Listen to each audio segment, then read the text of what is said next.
आप हर रोज चाय पीते हुए बिल गेट्स के साथ बैठ सकते। आप हर रोज शाम में चाय की प्याली के साथ एपीजे अब्दुल कलाम को अपने टेबल पे बैठा सकते हैं। आप हर रोज महात्मा गांधी के साथ घंटों बिता सकते हैं। आप हर रोज भगत सिंह के साथ बैठ सकते हैं। दुनिया आपसे कहती है यू कैन, आपको दुनिया से कहना है आई विल। सरल भाषा में या आपकी भाषा में जीवन क्या है? मैंने अक्सर ये सुना है कि लोगों के रिश्तों में सिर्फ और सिर्फ इसी वजह से दरार आ गई कि एक दूसरे को लोगों ने वक्त नहीं दिया। तो जब हम लोग अपना पूरा वक्त ही लगा देंगे अपने काम में और अपने परिवार को वक्त नहीं देंगे तो कहीं ना कहीं तो दरार आएगी ना। ये तो बात है, इसलिए तो एक मोदी मिलेंगे, एक शाहरुख मिलेंगे, राइट। क्यों आज बहुत सारे लोगों को करोड़ों का पैकेज मिलता है इंडिया में, राइट। फेसबुक देती है, गूगल देती है, राइट। कितने को एक दो को देगी ना। और ये जो पूरी दुनिया है ना साहब, ये किसके लिए बाहें फैला के खड़ी है? टैलेंटेड लोग के लिए। क्या आशीष जी में कोई टैलेंट है? अरे भैया स्वागत है आपका, आप में कोई टैलेंट है, स्वागत है। लेकिन जो आदमी टैलेंटेड नहीं है, जिसका कोई नहीं है, उसका कौन है?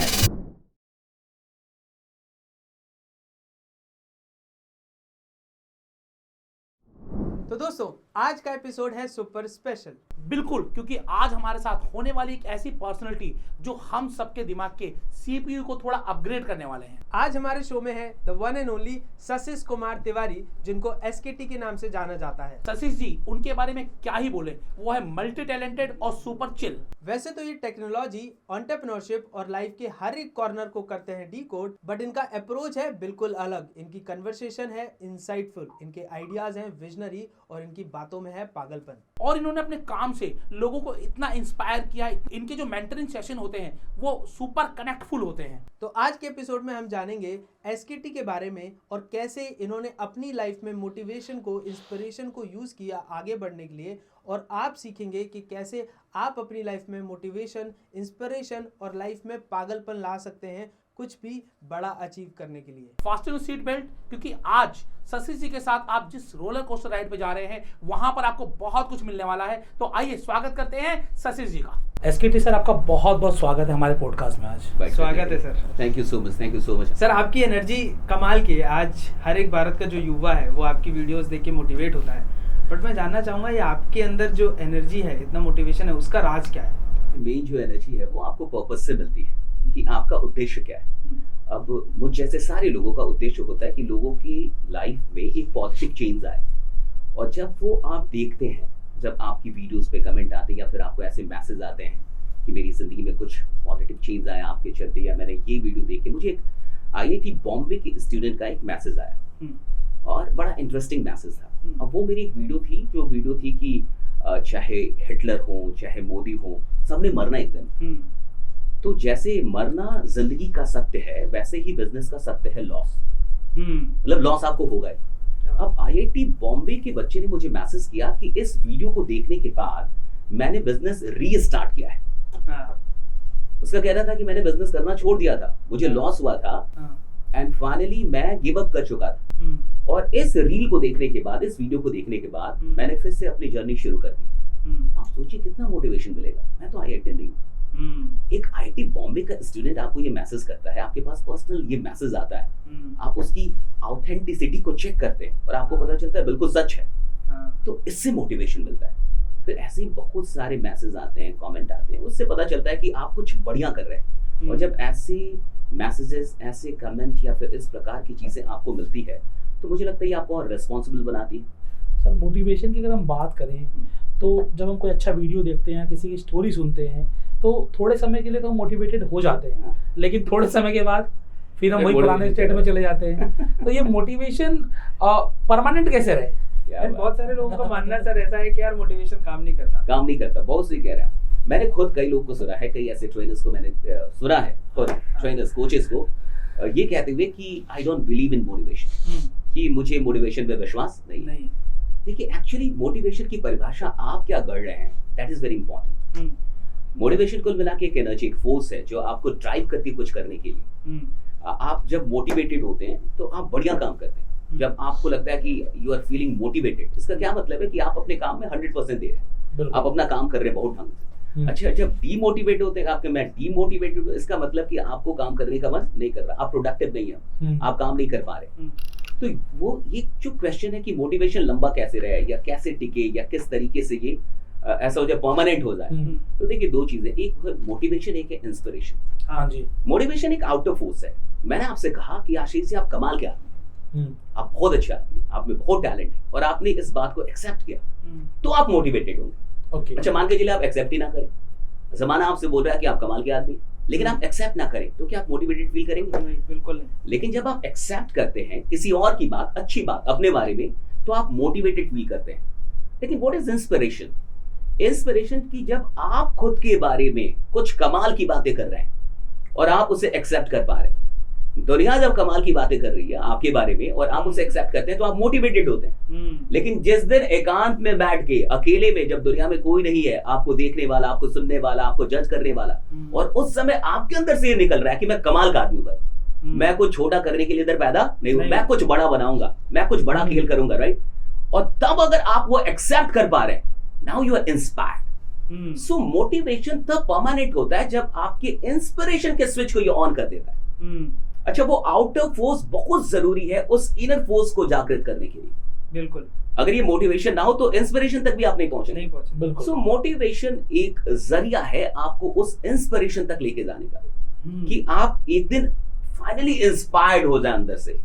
और ये जो मेरी बात थी ना कि आप कमाल के आदमी हैं, एक दिन आपकी बात हो जाए कि यार मैं कमाल का आदमी हूं। तो ये वैसी बात होगी कि गैस तो है लेकिन उसको बाहर से चिंगारी देने की जरूरत है, तभी वो इग्नाइट होगी। तब वो इग्नाइट होगी। ये मोटिवेशन भाई चिंगारी है, राइट? मैं मानता भी हूँ सर इसमें कि कहते हैं कि जब एक फेज होता है एक पर्सन का रियलाइजेशन का, जब उसको रियलाइज हो गया कि यार मैं कुछ बड़ा आदमी बन सकता हूँ तो मैं बन जाऊंगा। अब ये रियलाइजेशन किसी को 18 साल की उम्र में आ जाता है, किसी को 30 साल की उम्र में आ जाता है, किसी को 50 साल की उम्र में आ जाता है। बट जिस दिन आ गया उस दिन वो ठान लेता है कि यार मैं दुनिया चेंज करूंगा। लेकिन आप देखिए, कोई ना कोई आपके बारे में बोलता ही है कि आप में ये बात है। कुछ भी जो भी आप कर रहे हैं, किसी ना किसी ने पहली बार आपको बोला होगा कि यार आप में ये बात है। बिल्कुल। और फिर आप उसको एहसास करके उस पर काम करना शुरू करते हैं, तो फिर एक दिन आपको सच में लग जाता है कि मुझ में ये बात है। हो गया खेल, वहां से खेल शुरू हो गया भाई। लेकिन मोटिवेशन की जरूरत रही है ये कभी नहीं कहा जा सकता। मोटिवेशन फालतू का है ये कभी नहीं कहा जा सकता। अगर आदमी मोटिवेटेड ना हो तो वो शुरू ही नहीं कर पाएगा। आप शुरू करेंगे तब कहीं पहुंचेंगे। अगर मैं शुरू करूंगा तो अंत तक पहुंचूंगा या कहीं भी पहुंचूंगा। अगर मैं शुरू ही ना कर पाऊं तो पहुंचूंगा कहां जिंदगी में? और शुरुआत तो मोटिवेशन से होता है। छोटे छोटे फैक्टरों से सर बच्चों के, आज जैसे मान लो मैं स्कूल में हूँ, कॉलेज में हूँ, स्कूल में, तो अगर हम अच्छा काम करते हैं, किसी टीचर ने ये भी बोल दिया ना कि यार शाबाश बहुत अच्छा किया, मोटिवेशनल फैक्टर है। मोटिवेशन हो जाता है, बिल्कुल मोटिवेशन आता है, कितना खुश हो जाता है तब हम दोबारा कोई काम करते हैं। बहुत सही। अगर किसी बच्चे को, आपको किसी भी चीज में अच्छा करना है, बच्चे को नहीं, एम्प्लॉइज को, लीडर्स को, टीममेट्स को, ऐसा कहा जाता है कि अगर आपको किसी को किसी भी फील्ड में कमाल का बनाना है, खतरनाक बनाना है उसको, तो आप उस फील्ड के लिए, उस काम के लिए उसको एप्रिशिएट करो। और अगर आप एप्रिशिएट करेंगे तो उस काम में वो बेहतर होता जाएगा। और अगर आपने डांट दिया या कह दिया कि तुम्हारा तो मैथ ही खराब है, तुम कुछ कर ही नहीं पाओगे, तो वो मैथ उसका खराब होते ही जाएगा। जिंदगी भर मैथ उसको लगेगा भूत है, प्रेत है, राइट? उसको डराते। तो ये बिल्कुल सच है कि जब छोटे मोटे एप्रिसिएशन मिलते हैं तो उससे एक मोटिवेशन आता है। बिल्कुल सच्चाई है सर। एक चीज हो रही है कि जितना मैंने सुना है बच्चे भगवान का रूप होते हैं और इतना जो खेलते हैं, कूदते हैं, खुश रहते हैं, मतलब वो मोटिवेटेड हैं। लेकिन आज के समय में जो आज का एरा है, मैं देखता हूँ कि 13 साल का बच्चा, 12 साल का बच्चा डिप्रेशन में चला जाता है। ये क्यों हो रहा है? इसके पीछे क्या रीजन है? कहाँ उनका मोटिवेशन कहाँ चला गया है?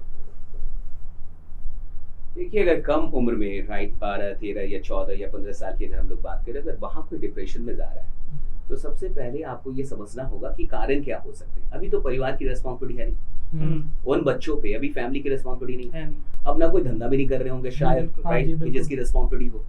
तो फिर एक चीज बचा रिलेशनशिप, एक चीज बची रिलेशनशिप, दूसरा बचा हेल्थ, और तीसरा फैमिली और का एनवायरनमेंट, या शायद वो बुलीड हो रहे हो अपने दोस्तों से, या उनमें कुछ कमी हो जिसको लेके बार बार उनको टॉर्चर किया जा रहा हो, उनका मजाक उड़ाया जा रहा हो, तो शायद उसके चलते वो डिप्रेशन में जा सकते हैं। तो 2-3 फैक्टर अब बच जाते हैं। तो पहला रिलेशनशिप। तो अगर अच्छा उस उम्र में प्यार हो सकता है, डेफिनेटली, राइट, खतरनाक हो सकता है, उतनी समझ होगी नहीं, दोस्ती भी हो सकती है, कुछ भी हो सकता है। और वहां अगर वो रिजेक्ट हो गए, अच्छा ज्यादातर बच्चे ना रिजेक्ट नहीं होते। आज के पेरेंट्स भी अलग है, हर बात मान लेते हैं। अच्छा पहले के पेरेंट्स ऐसे नहीं थे, हर बात नहीं मानी जाती थी, मारपीट अलग होती थी, धुनाई अलग होती थी आपकी। अब ऐसी पेरेंटशिप है जो आपको खुश करने के लिए सब काम कर रही है। अब अचानक से मान के चलिए कोई बच्चा 10, 12, 14 साल तक कहीं रिजेक्ट नहीं हुआ अपनी फैमिली में कहीं भी, और एक दिन उसको एक लड़की या लड़का रिजेक्ट कर देता है, तो उसे बर्दाश्त ही नहीं कर पाए, तो हो जा सकता है डिप्रेशन में। अनएक्सपेक्टेड चीजों को एक्सेप्ट ना करना आपको डिप्रेशन की तरफ लेके जाता है। If something is unexpected and you are not ready to accept it, it will take you to depression. वो आपको डिप्रेशन तक लेके जाएगा। अब इतनी समझ विकसित करनी होती है कि जीवन ही अनएक्सपेक्टेड है। अगले पल क्या होगा यही नहीं पता, कल आपका क्या होगा ये नहीं पता, धंधे में क्या हो जाएगा ये नहीं पता। किसको पता था कि कोविड आएगा, पूरी दुनिया 2 साल लॉकडाउन में चली जाएगी। तो जब अनएक्सपेक्टेड चीजों को आप एक्सेप्ट करने की क्षमता विकसित कर लेते हैं, तब आप दुखित नहीं होते, कम से कम डिप्रेशन में नहीं जाते। हाँ जी। आप फिर सॉल्यूशन खोजते हैं कि इसका सॉल्यूशन क्या है। मुझे लगता है कि जो भी बच्चे अगर कम उम्र में डिप्रेशन में जा रहे हैं, तो मेन इशू है रिलेशनशिप, और शायद फैमिली में वो उनको केयर नहीं मिल पा रहा, शायद इतनी बातें उनसे नहीं हो पा रही, शायद वो सिर्फ मोबाइल पे है, शायद एक अकेलापन है उनके पास।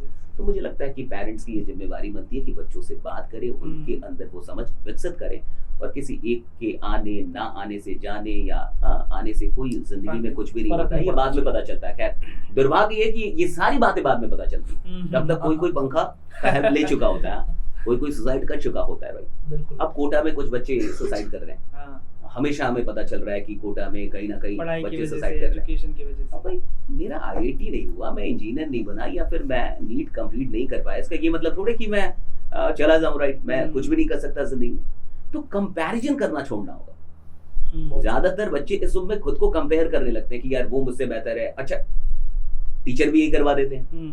हमारा सारा एजुकेशन सिस्टम कंपैरिजन बेस्ड है। सही बात है कि भाई आप फर्स्ट हो गए, आप सेकंड हो गए, थर्ड, ये फोर्थ, ये कहीं है ही नहीं। अच्छा, ये कंपैरिजन कई बार आपको इनफीरियर फील कराने लगता है, और ये इनफीरियर फील करना आपको डिप्रेशन तक लेके जा सकता है। तो हर बच्चा कमाल का है, उसे ये समझना होगा। जरूरी नहीं है कि हर आदमी कोई डॉक्टर ही बने, इंजीनियर ही बने, या IAS ही बने। सही बात है। कोई मार्क जुकरबर्ग भी बन सकता है, कोई एलन मस्क भी बन सकता है, कुछ भी बन सकता है, कोई ओयो का मालिक बन सकता है। तो मुझे लगता है कि ये समझ पेरेंट्स को देनी होगी, कुल मिला के पेरेंट्स को बात करनी चाहिए। अभी आपने जो बात की ना कि एक 13 साल 14 साल का बच्चा, उसे प्यार हो सकता है। हो ही जाता है। इसमें मेरा ऐसा मानना है तुम्हें भी हुआ कि मेरा ऐसा मानना है कि सर बचपन में ना एक बच्चा प्यार खोजता है, तो अगर वो प्यार उसे माँ बाप से मिला है, क्या है ना, अगर उसको कंटेनमेंट वाली वो फीलिंग अगर माँ बाप ने दी है, तो वो बच्चा प्यार बाहर नहीं खोजेगा। आज पेरेंटिंग में सबसे बड़ी गड़बड़ी है कि बच्चे माँ बाप दूर भागते हैं, बच्चों को इतना टाइम नहीं देते, प्यार नहीं देते, तो बच्चा प्यार की तलाश में प्यार कहीं और से मांग रहा है। अब ज्यादातर लोग ऐप पे खोज रहे हैं। अब ऐसे भी फिजिकल तो बातें कम हो रही है। फिजिकल आदमी कितनी देर किसी के साथ बात कर रहा है। हम लोग पॉडकास्ट में तो शायद 1 घंटे के लिए मोबाइल भूल जाए, दैट्स द रियलिटी, राइट। लेकिन 1 घंटे के बाद, इस पॉडकास्ट के बाद, हम सब फिर मोबाइल पे बैठ जाएंगे, पहले चेक करेंगे कि किसी का मैसेज आया। तो अब आदमी वो पिक जो देखते हैं ना अचानक से कि एक रूम में 10 लोग हैं और 10 लोग अपने अपने मोबाइल पे हैं, वो सारे पिक असलियत हैं। ये रियलिटी है कि अब लोग एक दूसरे से बात नहीं कर पा रहे। तो अब प्यार भी ये ऑनलाइन प्यार है, वो चैटिंग वाला प्यार है, राइट। सही बात है। उस उम्र में मैच्योरिटी इतनी आएगी, उस में कुछ भी हो सकता है। और लेकिन ये बच्चों को तैयार करना होगा। देखिए, अनएक्सपेक्टेड चीजों के लिए आप तैयार करते हैं, फेलियर के लिए तैयार किया जाता है, लॉस के लिए तैयार होना पड़ता है। और जब आप तैयार हैं, तब आप डिप्रेशन में नहीं जाएंगे। आप जब तैयार नहीं हैं, तब हार जाने का बहुत बड़ा दुख आपको हो सकता है। लेकिन अगर आपको पता था कि हार हो सकती है, तो फिर आप अगली जीत की तैयारी करें। क्या पेरेंट्स को सर ऐसा क्या करना चाहिए, जैसे ये जो बच्चों के अंदर खोखलापन आ रहा है, इसको लोनलीनेस बोलते हैं, ऐसा पेरेंट्स क्या करें जिससे बच्चों की परवरिश अच्छी हो?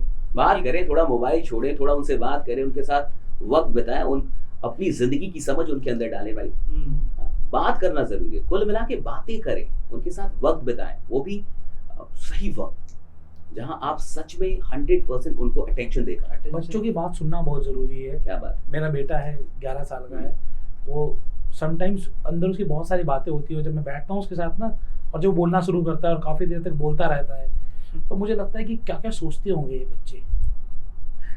समय लगता है, कई लगता है इसकी जरूरत नहीं है इसको, लेकिन उसकी बात सुनना बहुत जरूरी है। एज ए पेरेंट आपको उनके थॉट प्रोसेस के साथ मैच करना पड़ेगा। और मुझे लगता है कि आजकल पेरेंट्स ये मैच नहीं कर पा रहे, कहीं ना कहीं कमी है। वक्त ही नहीं है ना सुनने का, आदमी काम में इतना बिजी है। एक टारगेट के बाद अगला टारगेट उसके पास है, एक ड्रीम के बाद दूसरा ड्रीम है, तो कई बार वो भूल जाता है कि ये भी एक टारगेट है भाई। अपने बच्चों को सही परवरिश देना सबसे बड़ा आपका पर्पस है as a father, as a mother, right? That's the biggest purpose of your life. अगर मैं आपकी जर्नी की बात करूं, जब वही अर्ली टीनेज की, तो आपकी टीनेज कैसी थी और कैसे आप इस सफर तक पहुंचे? मैं एक्चुअली पटना आया 8 के एग्जामिनेशन के बाद। तो 8 तक तो मैंने सरकारी स्कूल से पढ़ाई की, बोरा छाप स्कूल, जिसमें बेंच नहीं होते थे, हम लोग बोरा लेके जाते थे, वही बिछाते थे, उसी पे बैठते थे, ऐसे पढ़ाई। झाड़ू भी लगानी पड़ती थी हफ्ते में एक बार? हाँ राइट, हाँ रोज किसी ना किसी को तो मैं भी बिहार के स्कूल से पढ़ा हूँ, तो हफ्ते में एक दिन ड्यूटी होती थी।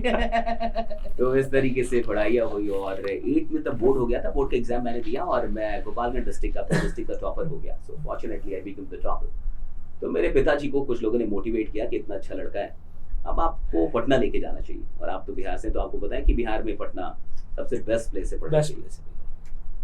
तो मेरे पिताजी को भी ऐसा लगा कि बहुत अच्छा लड़का है, वो मुझे पटना लेके आ गए और सीबीएसई स्कूल में मेरा एडमिशन हो गया, इंग्लिश मीडियम। तो अभी तक मैं एक ऐसे स्कूल में पढ़ रहा था जहाँ पे इंग्लिश की पढ़ाई नहीं होती थी लगभग, और बिहार के अंदर क्या ना कि इंग्लिश कंपल्सरी नहीं है। 10th बोर्ड में English is not a compulsory paper. तो जब कंपल्सरी नहीं है, इसका मतलब नंबर ऐड नहीं होता। अच्छा, जिस सब्जेक्ट के नंबर ऐड ना हो उसको पढ़ेगा कौन? वो नहीं पढ़ेगा, बच्चे तो बिल्कुल नहीं पढ़ेंगे कम से कम। और वैसे जिस पे तकलीफ आ रही है, ऐसी तकलीफ आ रही है। और तो वैसे आप देखिए कि संस्कृत पढ़ जाते हैं बिहार के बच्चे, लेकिन इंग्लिश नहीं पढ़ पाते क्योंकि उसका नंबर ऐड नहीं होता। तो इंग्लिश ऐसे ही खराब थी हमारी, पार्ले जी टाइगर बिस्किट मास्टर को खिला खिला के हम लोग पास कर जाते थे। इधर जब मैं आया सीबीएसई स्कूल में, तो मेरे पिताजी ने पहले ही बोल दिया था कि मेरा लड़का गोपालगंज डिस्ट्रिक्ट का टॉपर है, डिस्ट्रिक्ट टॉपर पटना। जब मैं आ गया तो प्रिंसिपल बड़ा खुश हो गया कि भाई इतना अच्छा लड़का आ गया। तो जब क्लासेस वहाँ शुरू हुई, इंग्लिश मीडियम की क्लासेस, तो क्लास में क्या बताया जा रहा है मुझे पता ही नहीं चलता था, सब कुछ इंग्लिश मीडियम में होता था। तो धीरे धीरे बच्चों को पता चल गया, प्रिंसिपल ने बता दिया था कि गोपालगंज डिस्ट्रिक्ट का टॉपर है ये। तो उन लोगों ने आके मजाक उड़ाना शुरू कर दिया कि तुमको कुछ समझ में आया? मैं कहा नहीं है, तो तुम तो टॉपर हो, तुम तो टॉपर हो। पूरे क्लास में ये फैल गया। हर क्लास के बाद बच्चे आते थे और मुझसे पूछते थे कि शशीश को समझ में आया? मैं कहता था कि नहीं, तो तुम तो टॉपर। और इस तरीके से इंग्लिश के चलते मुझे बहुत problem. And for 8 and 9 months I struggled to cope up with English medium school. I cried over nights but I could not understand anything. बड़ी मुश्किल हुई। 8 से 9 महीने के बाद finally I could realize कि मैं फेल हो जाऊंगा। So I went to my father, मैंने उनके सामने सरेंडर किया। मैंने कहा कि मुझसे नहीं होगा, और अगर मैं सीबीएसई में रहा तो मैं तो फेल हो जाऊंगा, मेरा 1 साल बर्बाद होगा, नाक आपकी कटेगी, मिठाई आपने बंटवाई। मैं 8वीं में टॉप हुआ था तो पूरे गाँव में मिठाई बंटवाई। मैंने कहा कि मैंने मना किया था मिठाई मत बंटवाओ, तो मैं तो फेल होऊंगा। तो पापा को लग गया सच में फेल हो जाएगा। उनको ये बात रियलाइज हुई एंड फाइनली वो मुझे हिंदी मीडियम में लेके आए, मतलब मैं अपनी औकात पे आ गया। आई लेफ्ट सीबीएसई स्कूल और फिर मैं हिंदी मीडियम में आया। मैंने मैट्रिकुलेशन की, then I pass my intermediate, और इंटरमीडिएट पास करने के बाद I started learning English. Is a boy, is a girl, that is a pen, that is a table, right. बिल्कुल बेसिक से मैंने इंग्लिश सीखनी शुरू की। And it took me 8 and 9 months, मुझे लगभग 8 से 9 महीने लगे। And after 8 and 9 months I was one of the youngest faculties of English in Patna. क्या बात। पटना के बड़े ब्रांड में जब मैं पार्ट 1 में था तब मैं पढ़ा रहा था। सारे ब्रांड में जितने भी ब्रांड है इंग्लिश के, मैंने सब में पढ़ाया। तो one day what happened that I was given an advanced English batch, and what happens in advanced English batches that the teachers are not allowed to speak in any other language except English. So I took the class for 1.5 hour completed in English. मैंने लगभग 1.5 घंटे की class ली बिल्कुल English में। As I came out of the class, जैसे मैं class से बाहर निकला, suddenly a girl followed me. And she knocked me, hello, are you Sashish? मैंने कहा कि yes, I'm Sashish, what for? उसने कहा कि have you been living in Patna for the last 5 and 6 years? मैंने कहा yes, I have been living in Patna for the last 5 and 6 years, what for? उसने तीसरा सवाल किया, were you in Krishna Central School? I said yes, I was in Krishna Central School, what for? उसने चौथा सवाल किया, do you know फल्ला फल्ला फल्ला फल्ला फल्ला फल्ला? I said yes, I know फल्ला फल्ला फल्ला फल्ला फल्ला, what for? कि कहाँ जानते हो, मैं ही तो हूँ। और वही मेरे सीबीएसई के दोस्त जिनका पूरा खानदान अंग्रेजी माध्यम से पढ़ा, जो हर रोज मेरा मजाक उड़ाते थे कि तुमको अंग्रेजी नहीं आती, तुम तो टॉपर हो, राइट। एक दिन ऐसा भी आया कि उसी पटना में वो वहां पे बैठे थे अंग्रेजी सीखने के लिए, और मैं इधर खड़ा था अंग्रेजी सिखाने के लिए। तो जिंदगी बदलती है, मुझे वहां से पता चला कि लाइफ चेंजेस भाई, जिंदगी बदलती है। और जो लोग कह रहे हैं ना कि जिंदगी नहीं बदलती, ये वो दुखी आत्माएं हैं जिनकी जिंदगी खुद नहीं बदली। हमें तो कुछ नहीं आता था, हम तो गाँव से उठ के आए थे, हमें तो ये टाई पहनने नहीं आता था, ये सूट पहनने नहीं आता था, राइट। हमें तो कुछ भी नहीं आता, इंग्लिश नहीं आती थी, हमने इंग्लिश सीखी। तो जब मैंने इंग्लिश सीखी तो मुझे में ये कॉन्फिडेंस आया कि वी कैन डू एनीथिंग। अगर मुझे कोई चीज नहीं आती, आपको अगर कोई एक चीज ना आए, आप जबरदस्ती वो चीज सीख जाइए, कसम खा के मैं कह रहा हूं। कॉन्फिडेंस आता कहां से? कॉन्फिडेंस तब आता है जब आपने कुछ ऐसा किया जो आपको लगता था आप नहीं कर सकते। सही बात। बिल्कुल। तो जब आप कोई ऐसा काम कर जाते हैं जहां आपका विश्वास नहीं है कि आप कर पाएंगे, तो अचानक से आपके अंदर कॉन्फिडेंस आ जाता है। आपको लगता है यार मैं कमाल का आदमी हूं, कुछ भी कर दूंगा। एक बिहार के बच्चे के लिए इंग्लिश नहीं है, वो तो कॉन्फिडेंस का जरिया है। जब वो इंग्लिश सीख जाता है ना, तो उसके अंदर कॉन्फिडेंस आ जाता है कि भैया जब तेरे को हरा दिया, किसी से फरिया लेंगे, किसी को देख लेंगे। एंड आफ्टर दैट फिर मैंने पढ़ाना शुरू कर दिया। 17 साल की उम्र में मैंने पढ़ाना शुरू कर दिया था अपनी जिंदगी में, पटना के बड़े बड़े कोचिंग में। और मुझसे ज्यादा उम्र के बच्चे आते थे मेरे क्लास में, राइट। साइंस कॉलेज के प्रोफेसर, कई ऐसे पॉलिटिशियंस, राइट, बहुत सारे लोग जिनका मैं नाम नहीं ले सकता। मैंने कई लोगों को पढ़ाया। फिर उसके बाद मैं आ गया डायरेक्ट सेलिंग में, और डायरेक्ट सेलिंग में लगभग 5 साल में रहा, और 5 साल वो मेरी जिंदगी के सुनहरे पल थे। मैंने बहुत कुछ सीखा। मैंने टीचिंग छोड़ दिया और डायरेक्ट सेलिंग में कूद गया। बहुत सारे दर्शन, बहुत सारी चीजें मैंने वहां से सीखी। और फिर वहां मुझे कुछ अंतर्द्वंद हुआ मालिकों के दर्शन के साथ। मेरा दर्शन अलग था, उनका दर्शन थोड़ा सा अलग था, और इस इनर कॉन्फ्लिक्ट के चलते मैंने छोड़ दिया। और फिर मैं भागलपुर चला गया पढ़ाने, जीरो पे। 5 साल आप अपना कहीं लगाते हैं और फिर जीरो से जाके कहीं शुरू करते हैं। और फिर वो शुरुआत करके फिर भागलपुर में मैंने पढ़ाया। और उसके बाद से 2018 की नवंबर, that was the turning point of our life, we started YouTube channel. And from there मुझे लगता है कि हमारी पूरी जिंदगी बदलनी शुरू हो गई। 3 महीने के अंदर, 90 दिनों के अंदर हमारे पास 100K सब्सक्राइबर्स थे। और 90 डेज में right, we acquired 100K subscribers. और वहां से पूरा गेम बदल गया। हमारे पास बहुत काम आने लगे। फिर इतने काम आने लगे, फिर वहां से आप जर्नी देख रहे हैं। अब 28 लाख का लगभग परिवार है जब ये पॉडकास्ट हो रहा है। तो वहां से पूरा गेम चेंज हुआ। और फिर 28 लाख का, इंस्टाग्राम पे 1.5-2 मिलियन है, इंस्टाग्राम पे लगभग 15 लाख का परिवार है, फेसबुक पे लगभग हम लोग का 5 लाख से ज्यादा का परिवार, कुल मिला के लगभग 50 लाख का परिवार है। और जब हम लोगों ने यूट्यूब चैनल शुरू किया था, तब हमारे पास कोई कैमरा नहीं था, राइट। हमारे पास DSLR कैमरा नहीं था, हमारे पास कोई अच्छा स्मार्टफोन नहीं था। तो वो बाथरूम में जाके मैं रिकॉर्ड करता। बहुत कम लोगों को पता है, right. We used to record our voice in bathroom, क्योंकि बाथरूम में अच्छा साउंड आएगा, राइट। हमारे पास वो बोया का जो 700-800 का माइक आता है, वो भी नहीं था। वही सब वही वो भी नहीं था। हाँ, वो भी नहीं था, राइट। सब वही लेते हैं। हाँ, सब बट वही we did not have even that mic, right। हमारे पास वो भी माइक नहीं था। तो हम जाके बाथरूम में जाके रिकॉर्ड करके, राइट। एंड अंकित मेरे साथ थी, तो अंकित उसको वॉइस ओवर जो वीडियोस होती है, तो हमने सिर्फ वॉइस ओवर बनाई।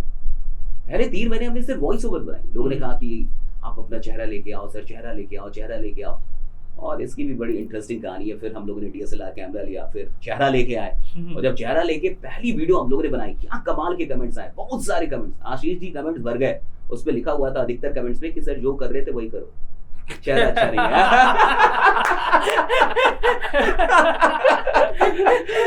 फिर बड़े सारे तो आपने पूछा नहीं भाई, थोड़ी जानी है क्या पसंद नहीं आया सर? बड़े कमेंट्स आए और खतरनाक कमेंट्स आए, इतने कमेंट्स आए। We were reading all those comments and maximum comments में यही बात थी कि सर आप जो कर रहे थे ना वो बढ़िया था, वही करो।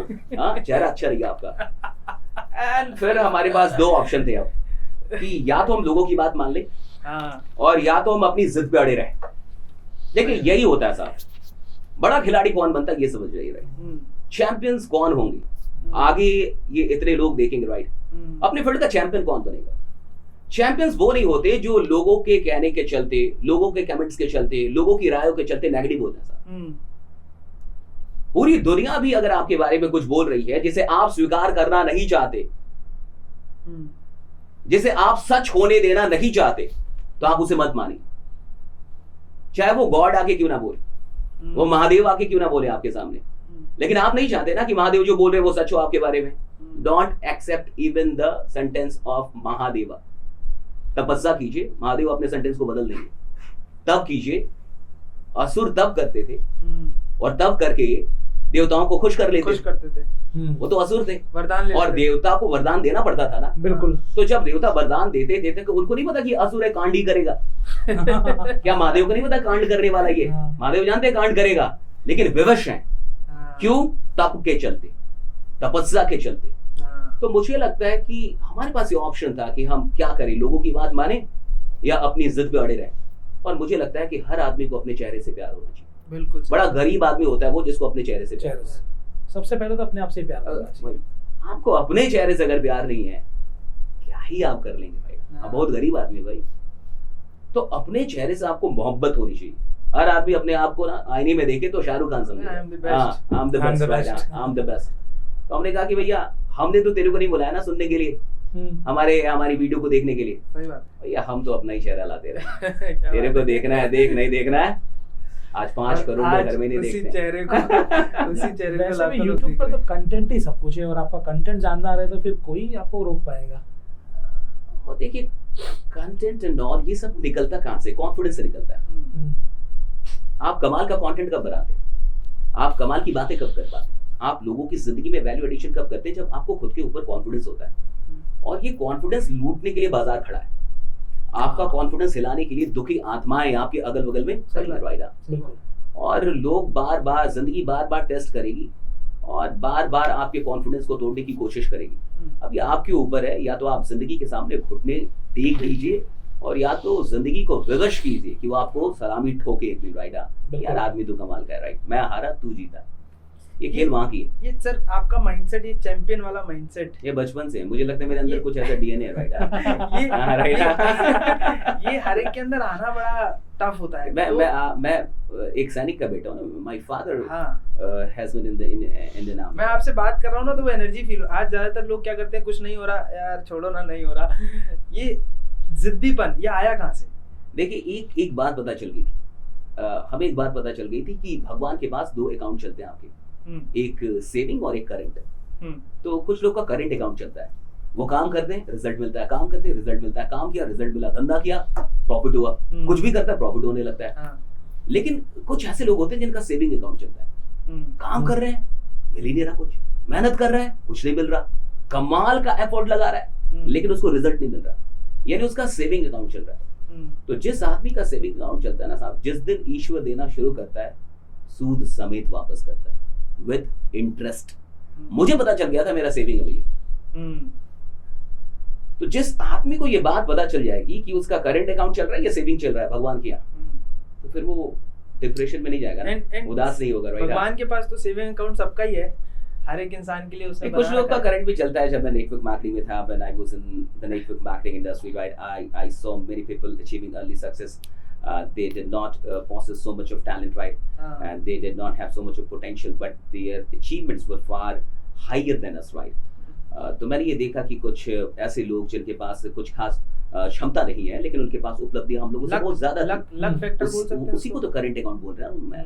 अच्छा। दैट्स द करंट अकाउंट ना, कि वो आदमी काम कर रहा है उसको फल मिल रहा है, और आप काम कर रहे हैं, आप मेहनती हैं, आपके पास पोटेंशियल भी ज्यादा है, टैलेंट भी ज्यादा है, फिर भी नहीं मिल रहा। इसका क्या मतलब है? सेविंग अकाउंट चल रहा है आपका, इंतजार कीजिए मिलेगा एक दिन, अगर मैं और जब मिलेगा तो बहुत मिलेगा। MLM इंडस्ट्री की बात करूँ खासकर, तो MLM इंडस्ट्री में हम लोग देखते हैं कि BMW, मर्सिडीज, बड़ी बड़ी गाड़ियाँ, बड़े बड़े शौकीन और सोसाबाजी देखते हैं, लेकिन वो तो मेरे ख्याल से सिर्फ 2 या 3% लोगों के पास ही है। 90% से अधिक लोग तो MLM में फेलियर ही है ना। देखिए होता क्या आशीष जी की इस दुनिया में ही 2% लोग सफल होते हैं। दुनिया में ही होते हैं, सही बात है। आप इस पूरी दुनिया को उठा के देखेंगे ना, 7 अरब की दुनिया है आपके पास, 7 अरब लोग हैं। आप छोड़ दीजिए 7 अरब की बात, हम इंडिया की बात करते हैं। हाँ जी। हमारे पास 150 करोड़ लोग हैं लगभग, भाईगा, यानी 150 करोड़ लोग हमारे पास हैं। आपके पास सचिन कितने हैं? सचिन तो एक ही, विराट, एक ही, धोनी, एक ही, अरिजीत, एक ही, लता मंगेशकर, एक ही है, मोदी, एक ही है। बहुत 10 कम लोग, सही 10 बात। क्यों नहीं हो रहे? अब उसको देख कर लोग बनेंगे। नहीं तो हो क्यों नहीं रहे? अमिताभ बच्चन कितने हैं आपके पास? एक ही। शाहरुख कितने हैं आपके पास? क्यों? आप 100-200 क्यों नहीं कर देते? 100 विराट क्यों नहीं है आपके पास? क्या इतने ही लोग खेलते हैं? खेलते तो बहुत लोग हैं। बहुत लोग हैं, बिल्कुल। हर एक आपके पास- इंडस्ट्री में सर ये। हर जगह आप देखेंगे तो सफल होने वालों की संख्या बहुत कम है। देखिए आशीष जी, वो इंडस्ट्री अलग क्यों है मैं आपको बताऊं, उसका रिस्पेक्ट मैं क्यों करता हूं। एक आदमी होने के नाते आपको इस जिंदगी से क्या चाहिए? संभावना है, बस सिर्फ संभावना है। संभावना है। अगर एक आप आदमी हैं और आपको पता है कि आदमी की शक्तियां क्या होती हैं, तो आपको इस जहान से और कुछ भी नहीं चाहिए, सिर्फ संभावना ही चाहिए, बिल्कुल सर। पॉसिबिलिटीज चाहिए, right.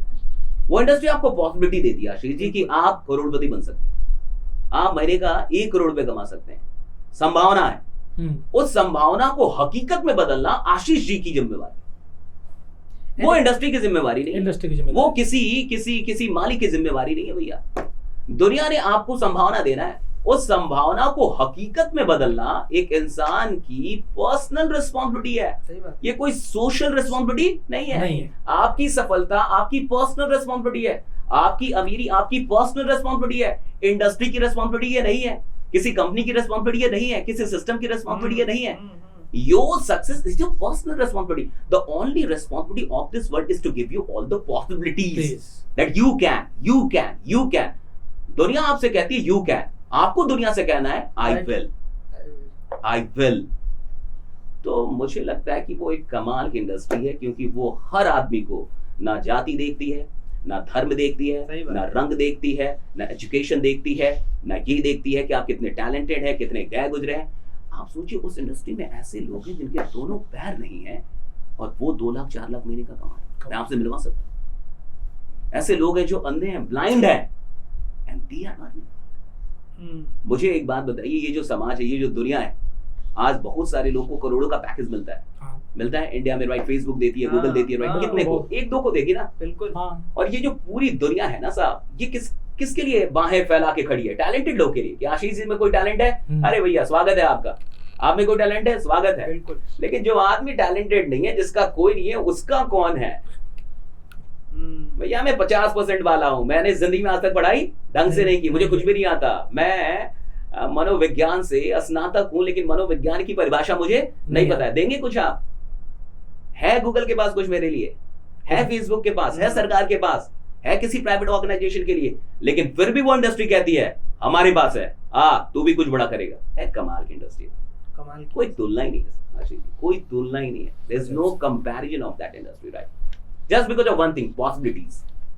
And I believe that human potential is so infinite that we can turn any possibility into reality. Correct. If we just believe in our potential, right?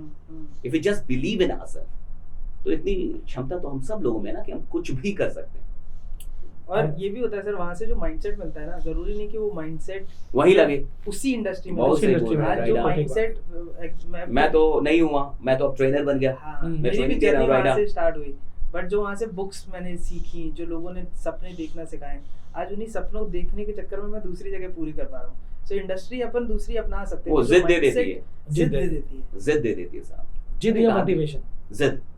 Motivation तो आपने कहा ना कि टेम्पोररी होता है। हाँ, मैं भी मानता हूँ। जिद अंदर, जिद तो साहब आखिरी सांस तक चलता है। जब वो मोटिवेशन जिद में बदल जाता है ना, तो वो आखिरी सांस तक चलता है। आदमी को जिद्दी होना चाहिए कि जब तक मैं कुछ बड़ा कर नहीं लेता, मैं हार नहीं मानूंगा। या यमराज भी हूँ तो थोड़े दूर रहे अभी, क्योंकि मुझे जो करना अभी हुआ नहीं पाएगा। तो जिद बहुत बड़ी चीज है, वो वहां से मिल जाती है। सर आपने बोला अभी हर एक इंडस्ट्री में सिर्फ 2% 3% ही लोग कामयाब हो पाते हैं, तो ऐसा मेजर रीजन क्या है कि बाकी सारे लोग छोड़ जाते हैं या फिर सफलता प्राप्त नहीं कर पाते? ब्रेन की वायरिंग, राइट? बिलीफ पैटर्न, आपकी बिलीफ वैसे नहीं है, राइट? आप 2-4 बार हार गए तो आपको लगता है कि अब आपसे नहीं होगा। आपको 2-4 रिजेक्शन मिल गए तो आपको लगता है आपसे नहीं होगा। आपने 1-2 स्टार्टअप किया, वो स्टार्टअप फेल हो गए तो आपको लगता है कि अब मैं स्टार्टअप करने के लायक नहीं। कॉम्प्रोमाइज कर लेना, ये मान लेना कि अब मुझसे नहीं होगा। अब ये मान लेना कि मुझसे नहीं होगा, ये किसने कहा आपको? खुद ने कहा ना, राइट? इसका जिम्मेवार कौन है? आप हैं, राइट? क्योंकि आपने ये मान लिया।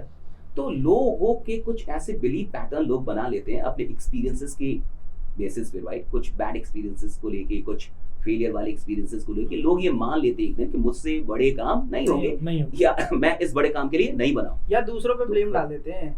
जैसे आज ज्यादातर लोग ये बोलते हैं कि अगर मेरी नौकरी नहीं मिल रही तो सरकार नहीं दे रही, आज मेरे को नौकरी नहीं मिल रही तो अगली सरकार आएगी तब मुझे नौकरी देगी। खुश होने का सबसे अच्छा तरीका है ना, तो दूसरों पे डाल दो, अपनी गलतियां सारी दूसरे पे डाल दो। तो जो कामयाब आदमी होता है वो कहता है अपने काम के लिए, अपनी सफलता के लिए सिर्फ मैं जिम्मेदार हूँ। बहुत अच्छी बात आपने कही। देखिए जो भी आदमी एक्सक्यूज और ब्लेम, ये 2 चीज, भाई अगर आप बहाने बनाएंगे और दोष देंगे तो जिंदगी भर गरीब जाएंगे। किसी भी आदमी को अगर ये 2 रोग पकड़ चुके हैं, राइट, कि वो बहाने बना रहा है और दोष दे रहा है, इसका मतलब कंट्रोल ही उसकी जिंदगी का उसके हाथ में है। तो जब कंट्रोल ही आपने किसी और को दे दिया तो आप अपनी जिंदगी तो कम से कम अब नहीं बदल सकते। तो जैसे ही हम ब्लेम करते हैं, एक बड़ी चीज ये होती है कि आप अपना कंट्रोल दूसरे को दे रहे हैं। अगर मुझे ऐसा लगता है कि आपके चलते मैं कामयाब नहीं हुआ, तो मैंने अपनी कामयाबी का कंट्रोल आपको दे दिया। और जब मैंने जिंदगी का, कामयाबी का, अमीरी का कंट्रोल किसी और को दे दिया है, तो मैं अपनी जिंदगी को बदलूंगा कैसे? जो चीज मेरे कंट्रोल में नहीं है उसको तो मैं बदल ही नहीं सकता। You can change what you have control over. Life में जो गलती करी, अगर उस गलती की रिस्पॉन्सिबिलिटी मैं लूंगा तो बदल लेंगे, तो बदल लेंगे। हाँ, तो बहुत गलती सही बात है, बदलेंगे, हाँ। लेकिन गलती अगर आपने करी तो आप बदल ही नहीं पाएंगे। अच्छा, आपने एक बात और बताई कि जो फेलियर के पीछे सबसे बड़ा रीजन आपकी वायरिंग। वायरिंग, हाँ आप तो ये वायरिंग चेंज करने का ही काम करते हैं। बिल्कुल बिल्कुल बिल्कुल। तो ऐसा क्या करते हैं कि लोगों की वायरिंग चेंज हो जाए? देखिए या मैं लोगों कैसे चेंज? हाँ बहुत सही बात है कि आखिर ये वायरिंग कैसे चेंज हाँ। होगी और आखिर इसके लिए क्या करना पड़ता है, राइट। देखिए एक बड़ी सुंदर कहानी है कि एक आदमी 100 ऊँटों को लेके जा रहा था कहीं पे। तो बहुत दिनों से वो ऊँटों को लेके जाता था कहीं ना कहीं वाइट रेगिस्तान में। एक दिन क्या हुआ कि उससे कहीं पे रुकना था, शाम में रात में रुकना था, फिर सुबह में जाना था उसको, राइट। तो एक ऊँट के गले का जो रस्सा था, जो रस्सी थी, वो कहीं गुम हो गई थी। अब तो 99 की थी लेकिन एक की थी रही। अब थी रही तो उसे बड़ा मुश्किल हो, वो बैठे ही ना। अब ये बड़ा टेंशन में आ गया और रस्सी थी नहीं उस रेगिस्तान में, वो रस्सी खोजे कहाँ से, और ये गिर गई थी कहीं पे। तो उसको किसी ने बताया, राइट, कि सुनो करो कुछ मत, ऊँट के गर्दन में जाके ऐसे हाथ से ही ऐसे ऐसे करके, ऐसे समझो कि वो रस्सी तुम बांध रहे हो, और ऐसे जाके बिना एक खूंटे में ही, वो रस्सी है भी नहीं लेकिन ऐसे करके उसको बांधो और ऊँट बैठ जाएगा, आराम से रहेगा। तो उसने ऐसा ही किया, सच में गया और हाथ में उसके कुछ भी नहीं है, लेकिन ऐसे कर रहा है जैसे रस्सी है, वो उसको बांध रहा है गर्दन में और जाके उधर खूंटे में बांध रहा है और ऊँट बैठ गया। बड़ा मस्त, कहा कि यार गजब हो गया। अगली सुबह जब वो चलने लगा, सारे ऊँट रेडी हो गए चलने के लिए, सबको खोल के रेडी कर लिया, तो एक ऊँट उठ ही नहीं रहा है, वही वाला ऊँट था। अब वो उठ ही नहीं रहा, बड़े टेंशन में आ गया, बड़े टेंशन में आ गया, उठ नहीं रहा भाई, अब कैसे होगा, चले तब तो, ये उठे तब तो चले, अब वो उठ ही नहीं रहा, इससे बड़ा टेंशन हुआ। तो वो भागता दौड़ता उसी आदमी के पास पहुंचा कि भैया आपने कहा था ऐसे ऐसे करके ऐसे कर देना, बैठ तो गया, अब उठ ही नहीं रहा। तो कहा कि तो तूने खोला, उसकी रस्सी खोली? कहा तो रस्सी होगी तब तो खोलूंगा, रस्सी है कहाँ की खोलूं? कहा कि नहीं नहीं, तुझे रस्सी नहीं दिख रही, उसे तो दिख रही है, तो जाके रस्सी खोल तब वो उठेगा। अब वो फिर गया, उसने जाके ऐसे ऐसे जैसे खोलते हैं सारी चीजें खोली और तब जाके उठ गया। ये वायरिंग जो है ना, ये एक दिन की नहीं होती। अब ये ऊँट ना वर्षों तक ऐसे ही बंद रहा होगा और ऐसे ही खुल रहा होगा। आप बात समझ रहे हैं? तब जाके उसके मन में ये वायरिंग आ गई। हम और आप के जो बिलीफ हैं वो एक दिन में नहीं बनते, वर्षों लगते हैं इसको बनने में। काफी वक्त लगता है एक बिलीफ के तैयार होने में, मन में बैठ जाने में। तो आप इस बिलीफ को कैसे बदलते हैं? बोल के, खुद से बात करके, सेल्फ टॉक करके। आपने वो सेल्फ टॉक जो भी किया ना, वो बिलीफ बनाया। आप कमाल के आदमी नहीं है, आप एक साधारण आदमी है, मैं 5 ही लाख कमा सकता हूँ, मैं 2 ही लाख कमाऊंगा, मैं तो इतना बड़ा काम नहीं कर सकता। हर आदमी तो बड़ा काम नहीं करता ना, हर आदमी थोड़ी चैंपियन होता है, हर आदमी थोड़े अंबानी होता है। ये किसने बोला आपको? आपने खुद को बोला ना, सेल्फ टॉक किया ना, और वो वायरिंग हो गई, वो वायरिंग होते गई। तो अब इस वायरिंग को अगर ब्रेक कर रहे हैं तो क्या करना होगा? उल्टा बोलो, मैं कमाल का आदमी, आग लगा दूंगा, हाँ जमाने में आग लगा दूंगा, कुछ भी हासिल कर सकता हूँ, मुझे मामूली मत समझो, हाँ मैं भी आदमी हूँ भाई, अगर इतने लोग कर सकते हैं तो मैं भी। अब ये बोलना हुआ कब तक? वर्षों तक। उठते जागते, लोगों से मिलते कि मैं कमाल का आदमी हूँ भाई, मैं खतरनाक आदमी हूँ, कुछ बड़ा करूंगा राइडा, पता भी नहीं करूंगा क्या, बट बोलो कि मैं कुछ बड़ा करूंगा राइडा, मैं खतरनाक आदमी, मैं कमाल का, आग लगा दूंगा जमाने में राइडा, मुझे हल्के में मत लो राइडा, अभी जागा नहीं हो, जाग गया तो ऐसा। आपको ये बोलना होगा राइट, वर्षों तक बोलना होगा, और तब जाके आपका वो बिलीफ, नया बिलीफ क्रिएट होगा, और फिर आप सच में कमाल के आदमी हो जाएंगे। ये एक बुक में भी ऐसा लिखा है कि अगर ये झूठ भी है ना, तो भी आप इसको झूठ बोलते रहो, जब तक आप झूठ बोलो वो रियलिटी एक दिन बनी जाएगी। जो करोगे, जैसा करोगे वैसा ही मिलेगा। किसी झूठ को बार बार रिपीट करने से वो सच हो जाता है। हाँ, बिल्कुल। मन के लिए तो हो ही जाएगा। अभी एक वीडियो भी आपकी मैंने रिसेंटली देखी थी, वो शार्क वाली, जिसमें आपने बताया कि बहुत सारे यहाँ पर बेट्स लगी हुई हैं, वो शार्क 4 बार आती है, देखती है कि फाइबर का ग्लास है, वो लौट जाती है, 5वीं बार आती नहीं, फिर वो ग्लास हटाने के बाद वो अब आती नहीं, बिल्कुल। तो यही बिलीफ बन जाता है पूरा। तो अब वही अंतर है, हाथी के साथ भी ये होता है, जो महावत होता है, जब हाथी बच्चा होता है, छोटा रहता है, तो उसके पैर में सिक्कड़ बांधता है। हाँ जी। अब वो हाथी बड़ा ट्राई करता है तोड़ने का, लेकिन वो टूट नहीं पाता और ब्लीडिंग होती है, उसको दर्द होता है, घाव हो जाता है, राइट। तो उस हाथी के बच्चे में ये बात आ जाती है, I can not, I can not, I can not. और जब वो ये हाथी बड़ा हो जाता है, तो वही महावत उसको एक पतली सी रस्सी से बांधता है, अब उस रस्सी को कोई औकात ही नहीं उस हाथी के सामने, वो ऐसे सैकड़ों हजारों रस्सी तोड़ने के लायक, लेकिन अब वो फिर भी आराम से बैठा रहता है, शांत रहता है। क्यों? I can not. बचपन से महावत ने उसका एक बिलीफ पैटर्न तैयार करवा दिया, आई कैन नॉट। लेकिन वही बात है ना, आप हाथी के बच्चे नहीं है ना, इंसान के बच्चे। हम हाथी के बच्चे थोड़े, हम इंसान के बच्चे। अगर किसी मास्टर के चलते, किसी एनवायरमेंट के चलते, किसी परिवार के चलते, किसी समाज के चलते अगर ये बात मेरे दिल दिमाग में किसी ने घुसा भी दिया कि I can not do big things, तो मैं हाथी का बच्चा थोड़ू कि जिंदगी भर यही सोचूं। ठीक बात। मैं तो सोच बदल सकता हूँ, हाथी है इसलिए नहीं बदल पा रहा। अरे मैं तो इंसान हूँ, I can change my thought any time at any point of life. मैं जब चाहूँ अपनी सोच बदल के अपनी जिंदगी बदल सकता हूँ। इट्स ऑल अप टू मी।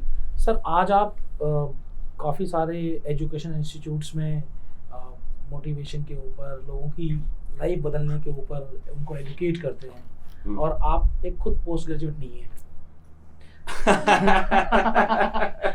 और मैं ग्रेजुएट हूँ, बहुत सही बात है। पोस्ट ग्रेजुएशन कॉलेज में जाकर आप लोगों को उनकी लाइफ चेंज करने के बारे में बताते हैं, तो कैसा फील होता है?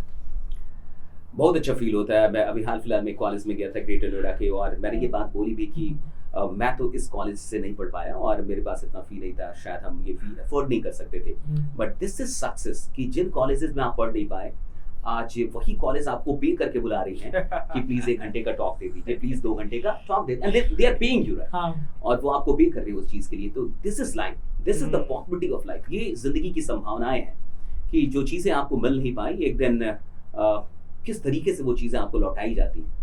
तो मुझे लगता है कि जो नॉलेज है आपके पास, एक्सपीरियंस सबसे बड़ा एसेट है, और वो किताबों से नहीं आता, तो जमीनी स्तर पे काम करके आता है। तो मुझे लगता है ये सारी डिग्रियां, वो बच्चे ना अभी तो पेपर पे डिग्री ले रहे हैं किताबों में, लेकिन बुलाया उनको जाता है जो जमीनी स्तर पे उतर के जिन लोगों ने मेहनत की। आप क्या कहना चाह रहे हो, डिग्री लेनी चाहिए कि नहीं लेनी चाहिए? लेनी चाहिए। मुझे अभी भी ऐसा लगता है कि पढ़ाइयों में बहुत जादू है, और पढ़ाई करने वाले जो ढंग से पढ़ाई करते हैं वो कमाल कर सकते हैं। मुझे लगता है कि 2 लोग अगर धंधा करें, एक ऐसा आदमी जिसको कुछ भी नहीं पता MBA के बारे में, जो बिजनेस के बारे में कुछ भी नहीं जानता है, मुझे लगता है उसको बहुत ज़्यादा वक्त लग जाता है। लेकिन कोई आदमी सच में पढ़ के आया है और उसके अंदर ये क्रेज है कि उसको बिजनेस करना है, तो वो कमाल का बिजनेस मैनेज कर सकता है, वो कमाल के ढंग से बिजनेस कर सकता है। और आज भी देखिए, लोग ऐसा कहते भले हैं कि भाई धंधा करने के लिए पढ़ाई नहीं चाहिए, लेकिन जब आप देखेंगे तो उस धंधे को संभालने वाले लोग वही हैं जो पढ़ाई करके कहीं से आए। एक ऐसा आदमी जो अनपढ़ है, मान के चलिए, उसने धंधा बहुत बड़ा कर लिया है, लेकिन जब आप उसके बिजनेस में जाएंगे, उस स्ट्रक्चर को देखेंगे, तो जो धंधे संभाल रहे हैं उसका, हाँ बिल्कुल, वो तो बड़े ही लोग होंगे ना, कहीं से MBA करके आया होगा, कुछ करके आया होगा, वही तो उस धंधे को संभाल रहा है। वो अलग बात है, उसके अंदर वो करेज नहीं आ रहा कि मुझे अपना धंधा करना चाहिए, लेकिन धंधा चलाते तो पढ़े लिखे बिजनेसमैन का। मेरा इसमें एक छोटा सा मानना है सर, कि मुझे ऐसा लगता है कि पहले आपके सपने बहुत जरूरी है। जब आपके पास सपने हैं, अभी क्या होता है, इंडियन एजुकेशन सिस्टम क्या करता है, आपको जनरलाइज पढ़ाई कराता है, ठीक है, कि आपने 10 चीजें सीख ली, अब वो 10 चीजें हमें अभी नहीं पता कि कहाँ इसका तीर लगाएंगे हम। ठीक है, हमने 10 चीजें सीख ली, बट जब आपके पास सपना होता है ना कि यार मेरे को ये पाना है, अब एजुकेशन और पढ़ाई चाहिए, बट अब मुझे पता है कि इस मेरे सपने के लिए चाहिए। अगर मैंने डिसाइड किया कि मेरे को बिजनेस करना है, तो उसके लिए मेरी पढ़ाई क्या है? मेरी पढ़ाई फिजिक्स नहीं है, मेरी पढ़ाई है सेल्स, मेरी पढ़ाई है मार्केटिंग, मेरी पढ़ाई है टीम मैनेजमेंट, तो मैं वो पढ़ाई करूंगा।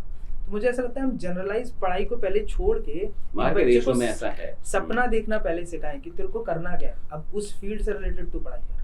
बाहर के देशों में बहुत पहले ही लोग अपना एम टारगेट सेट कर लेते और उसके अनुसार फिर वो पढ़ाई करते हैं। पहले भी इंडिया में ऐसा ही था, लोग 12-12 वर्षों तक वो पढ़ते थे जहाँ उनको जाना है। तो आज गुरुकुल में ऐसा ही था, 12-14 वर्षों तक वही पढ़ाया जाता था जो सच में उसको करने का है। जो नई एजुकेशन पॉलिसी आई है उसमें भी स्किल को बड़ा महत्व दिया गया है कि आप अपनी जो जनरलाइज पढ़ाई जैसे बता रहे हैं, उसके साथ साथ आप कोई स्किल बेस्ड एजुकेशन भी कर सकते हैं।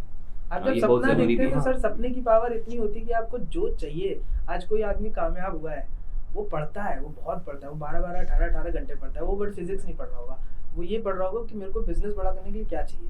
इतनी सी बहुत सारे मोटिवेशनल स्पीकर और ट्रेनर ये बता देते कि बिल गेट्स ने पढ़ाई नहीं की, स्टीव जॉब्स ने पढ़ाई नहीं की, 18-18 घंटे लेकिन वो तो हर सप्ताह एक बुक खत्म करने वाले लोग। उन्होंने अपनी फील्ड की पढ़ाई की, एक साल में 50 से ज्यादा किताबें पढ़ते हैं, हर सप्ताह एक बुक खत्म कर देते हैं। ये सारे लोग, ये जितने भी लोग हैं जो ये अफवाहें फैल गई कि यार इन्होंने तो कॉलेज ड्रॉप आउट कर दिया, ये तो बिना पढ़े नहीं। भैया बिना पढ़े नहीं गए वो, उन्होंने इतनी पढ़ी जितनी तेरी पूरी खानदान ही नहीं पढ़ पाएंगी, पूरी खानदान ही उतनी किताबें वो पढ़ चुके हैं भाई, वो इतना पढ़ते हैं। हाँ, वो हर सप्ताह पढ़ जा रहे हैं, 2-2 किताबें पढ़ जा रहे हैं भाई। तो वो लोग हैं जिन्होंने किताबें बहुत पढ़ी है, वो डिग्री भले नहीं ली है, कॉलेज की डिग्री शायद ना ली हो, बट किताबें बहुत पढ़ी। तो पढ़ना तो पड़ता है, जिसको बहुत आगे जाना है वो तो अपने आप को अपग्रेड करेगा, और अपग्रेडेशन तो किताबों से ही होती है, बिल्कुल बुक से होती है अपग्रेडेशन। पढ़ना चाहिए, सबको पढ़ना चाहिए। उनके पास उन्होंने वो स्किल अर्जित की है, भले डिग्री नहीं ली, भले डिग्री नहीं ली राइट, हाँ, लेकिन उनके पास वो नॉलेज है, वो नॉलेज है, एजुकेशन और एजुकेशन है, वो नॉलेज है। हाँ, कि नॉलेज है उनके पास, एजुकेशन ली चाहे ना ली। जो आज का हमारा एजुकेशन सिस्टम है, इसमें हम लोग डिग्री को सारी वैल्यू दे रहे हैं, कि अगर कोई किसी का MBA की डिग्री नहीं है, डॉक्टर की डिग्री नहीं है, इंजीनियर की डिग्री नहीं, तो वो अनपढ़ है, या फिर उसको वो इतने अच्छे से नहीं पढ़ा लिखा। लेकिन मैं देख रहा हूँ कि 16 साल के लड़के स्टार्टअप्स कर रहे हैं, तरक्की कर रहे हैं, और मल्टी बिलियनियर बन रहे हैं। ये स्टार्टअप का दौर है, ये स्टार्टअप का दौर है। तो आज के दिन जो एंटरप्रेन्योर्स हैं, हम कुछ लोगों को देख के तो बड़े मोटिवेटेड हो जाते हैं, लेकिन जो लोग काम नहीं कर पा रहे हैं, वो ऐसा क्या करें कि उनके अंदर भी ये आग जगे कि हाँ मुझे कुछ करना है। देखिए, क्योंकि अब का जो भारत है वो सच में स्टार्टअप का भारत है, और आपने जैसा कहा कि 16-17 साल में बच्चे आ रहे हैं, उनके पास कोई आइडिया है, वो स्टार्टअप कर रहे हैं, वो सच में मिलियनेयर बन रहे हैं, सच में वो पैसे कमा पा रहे हैं। इंटरनेट का दौर है, ये स्मार्टफोन्स का दौर है, इतना आसान है अपने किसी भी प्रोडक्ट को या सर्विस को या बातों को लोगों तक पहुंचाना, दुनिया तक पहुंचाना। तो मुझे लगता है कि जो भी लोग आज बेरोजगार बैठे हुए या उनको लगता है कि वो कुछ नहीं कर सकते, उनको कहीं ना कहीं से शुरू करना चाहिए। और जब ये सोच के बैठते हैं ना कि आप कुछ नहीं कर सकते, तभी तक आप बेरोजगार।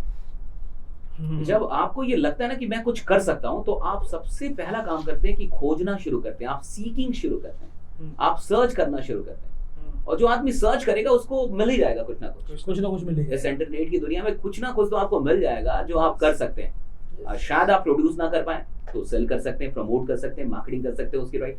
तो कुछ ना कुछ मिल जाएगा उन लोगों को जो सच में खोजना चाह रहे हैं। अब कोई अगर बैठ गया है ये सोच के कि मुझे सरकारी नौकरी करनी है या मुझे नौकरी करनी है, फिर वो दिक्कत में, वो डेंजर में। वो लोग डेंजर में नहीं है जिनको अपना काम करना है। डेंजर में वो आदमी है जो किसी के ऊपर निर्भर है, किसी सरकार के ऊपर, किसी सरकारी नौकरी के ऊपर या किसी प्राइवेट नौकरी के ऊपर। मींस कुल मिला के उन लोगों का ये जमाना नहीं है जो निर्भर है, ये जमाना उन लोगों का है जो आत्मनिर्भर है, जो आत्मनिर्भर बनना चाहते हैं, जो सेल्फ डिपेंडेंट होना चाहते हैं। उनके लिए पूरा बाजार खाली। आप भी बिहार से आते हैं, और बिहार में अधिकतर लोग यही चाहते हैं कि IAS बन जाऊं, IPS बन जाऊं, या सरकारी नौकरी मिल जाए। तो आपने ऐसा नहीं सोचा? उसमें दहेज बहुत आता है। तो आपको दहेज लेना नहीं था? शादी नहीं किया आगे ले रहे हैं। तो क्या होता है कि एक्चुअली बिहार, यूपी आप दोनों पकड़ लें, इधर आप झारखंड पकड़ लें, और फिर आप इधर मध्य प्रदेश भी आप पकड़ लें, जो भी मुझे हिंदी भाषा, इवन साउथ में भी बड़ा कल्चर है वहाँ भी। तो मुझे लगता है कि ये सरकारी नौकरियों के पीछे जो इतनी भीड़ है, इस भीड़ का एक कारण तो दहेज भी होता है कि जब बड़ी नौकरी आती है तो दहेज बहुत बड़ा आता है। और आपको जान के कितनी हैरानी होगी कि IAS और IPS ऐसे लोग भी दहेज लेते हैं। जिनको रखा इसी चीज के लिए ही दहेज रोको। हाँ जिनको रखा इसलिए कि दहेज रोको, ये सारी चीजें रोको। लेकिन उनको भी बड़े बड़े दहेज, मैंने जहाँ तक पढ़ा है, देखा है, सुना है, उनको भी मिलते हैं। तो मुझे लगता है कि ये जो एक फैंटेसी है गवर्नमेंट जॉब की, अब धीरे धीरे बिहार से भी और बाकी जगहों से भी जा रही है। अब बहुत ज्यादा क्रेज नहीं है नौकरियों का, क्योंकि नौकरियां उस तरीके से आ भी नहीं रही। आपके पास वैकेंसीज भी उतनी नहीं आ रही, उतनी मात्रा में कि आप नौकरियों के लिए पागल हो। और धीरे धीरे मिडिल क्लास के बच्चों को ये समझ में आ रहा है कि इतना टफ कंपटीशन, एक गैम्बलिंग है। गवर्नमेंट जॉब की तैयारी एक गैम्बलिंग है, जुआ की तरह, राइट। क्यों? वही बात है, पॉसिबिलिटी, लिमिटेड पॉसिबिलिटी, बिल्कुल एक सीमित संभावना के अंदर आप मार बीट कर रहे हैं, तो आप कुल मिला के जुआ खेल रहे हैं। वो होगा कि नहीं होगा, गैम्बलिंग है, राइट। तो 5-10 साल गैम्बलिंग में लगाना, उससे तो अच्छा था कि आप कुछ और कर लेते, या आपको जो अच्छा, अगर सच में ही आपको IAS बनना है, अगर सच में ही आपको IPS बनना है, अगर वो आपकी अंदर की आवाज है, हाँ जी, फिर तो बहुत अच्छा है। फिर तो आप तैयारी कीजिए, जितने अटेम्प्ट है सारे अटेम्प्ट दे दीजिए, राइट। हाँ, क्योंकि वो आपके अंदर की आवाज है भाई कि मुझे बनने का है, राइट है, मुझे कुछ चेंज लाना है, या आपकी इनर कॉलिंग है वो, फिर तो सही है। लेकिन अगर किसी और के प्रेशर में, माँ बाप के प्रेशर में, समाज के प्रेशर में, हाँ, दहेज और शादियों के चक्कर में अगर आप कर रहे हैं फिर तो नहीं करना चाहिए, राइट? ज्यादातर लोगों की जो कॉलिंग होती है ना, वो माँ बाप की होती है कि माँ बाप उसको आईएएस बनाते हैं ताकि अच्छा दहेज मिले, सोसाइटी में इज्जत बढ़े। तो अंदर बच्चे की इनर कॉलिंग नहीं है, वो माँ बाप की परवरिश की कॉलिंग है। बहुत सही बोल रहे हैं। अधिकतर माँ बाप का ही ये लफड़ा है और माँ बाप का प्रेशर होता है कि भाई तू ये बन जा, वो बन जा, ऐसा बन जा। लेकिन बच्चों को ये सोचना चाहिए कि वो एग्जैक्टली क्या करना चाहते हैं, क्योंकि फाइनली आईएएस या आईपीएस बन के भी आप खुश नहीं होंगे अगर आप वो नहीं करना चाहते थे। और मुझे लगता है आपको वो करना चाहिए जो सच में आप करना चाहते हैं जिंदगी में। और हर चीज में पैसा है, हर फील्ड में पैसा है, हर काम में पैसा है। ऐसा कोई काम नहीं है जहां से आप करोड़ों रुपए ना बना पाए। ईमानदारी के साथ अगर आप उस काम को करते हैं, वो आप वक्त देते हैं, तो आप पैसा बनाएंगे। आपको आपकी फैमिली की तरफ से कैसा सपोर्ट मिला जब आप एक यूट्यूबर जर्नी आपने शुरू की? ये नहीं पता कुछ बनेगा नहीं बनेगा, कुछ हासिल होगा कि नहीं होगा, एक बड़ा यहाँ पर भी तो प्रॉक्सिमिटी आती है ना, तो वहाँ से आपको कैसा सपोर्ट मिला? मैं ब्लेस्ड रहा इस मामले में। I have been very blessed because my family has been in my support since long, हमेशा से, सिंस द बिगनिंग। जब मैंने टीचिंग शुरू की तब भी मेरे माँ बाप को कोई प्रॉब्लम नहीं थी। जब मैं नेटवर्क मार्केटिंग में आ गया तब भी कोई प्रॉब्लम नहीं थी। जब मैंने छोड़ भी दिया तब भी उनको कोई प्रॉब्लम नहीं थी। जब मैंने फिर शुरू किया टीचिंग फिर भी उनको प्रॉब्लम नहीं थी। मतलब मेरे माँ बाप को इतना विश्वास था मुझ पर कि ये बच्चा कुछ बढ़िया ही करेगा, तो उन्होंने मुझे कभी नहीं रोका। कभी दूसरे माँ बाप के जैसा मुझे प्रेशर नहीं दिया कि अब तो कुछ कर ले, कुछ हो नहीं रहा, एस्टैब्लिशमेंट नहीं है, ये नहीं है, वो नहीं है। मेरे घर वालों ने कभी मुझे परेशान नहीं किया, बल्कि उल्टे मेरे पिताजी, माँ हमेशा ये रेडी रहते थे कि कोई दिक्कत हो तो बता देना, अगर कोई प्रॉब्लम हो तो बता देना, राइट? पैसों की भी प्रॉब्लम हो तो बता देना। हम लोग भले नहीं बताते थे कि खुद से हैंडल कर ले, लेकिन मेरे माँ बाप और मेरे भैया हमेशा, ये सब लोग मेरे साथ खड़े रहे। कभी उन्होंने मना नहीं किया किसी भी चीज के लिए। उन्होंने हमेशा कहा कि जो मन करे वो कर, जो तेरा मन है वो कर। अब आप इतना क्यों आपको निगरानी करते हैं, ऑल एंड ऑल, राइट? क्योंकि आपका क्रेडिट कार्ड सही है। तो अगर पास्ट में आपके कुछ कांड हैं तो माँ बाप तो चाहेंगे ना कि वो आपको लीड करे। बिल्कुल, कहीं आप और गलत ना हो जाए, कहीं फ्रीडम दे दिया तो और कुछ कांड ना कर दे, कहीं और ना भटक जाए। तो माँ बाप गलत नहीं है। आपने क्या इमेज बनाया है, राइट?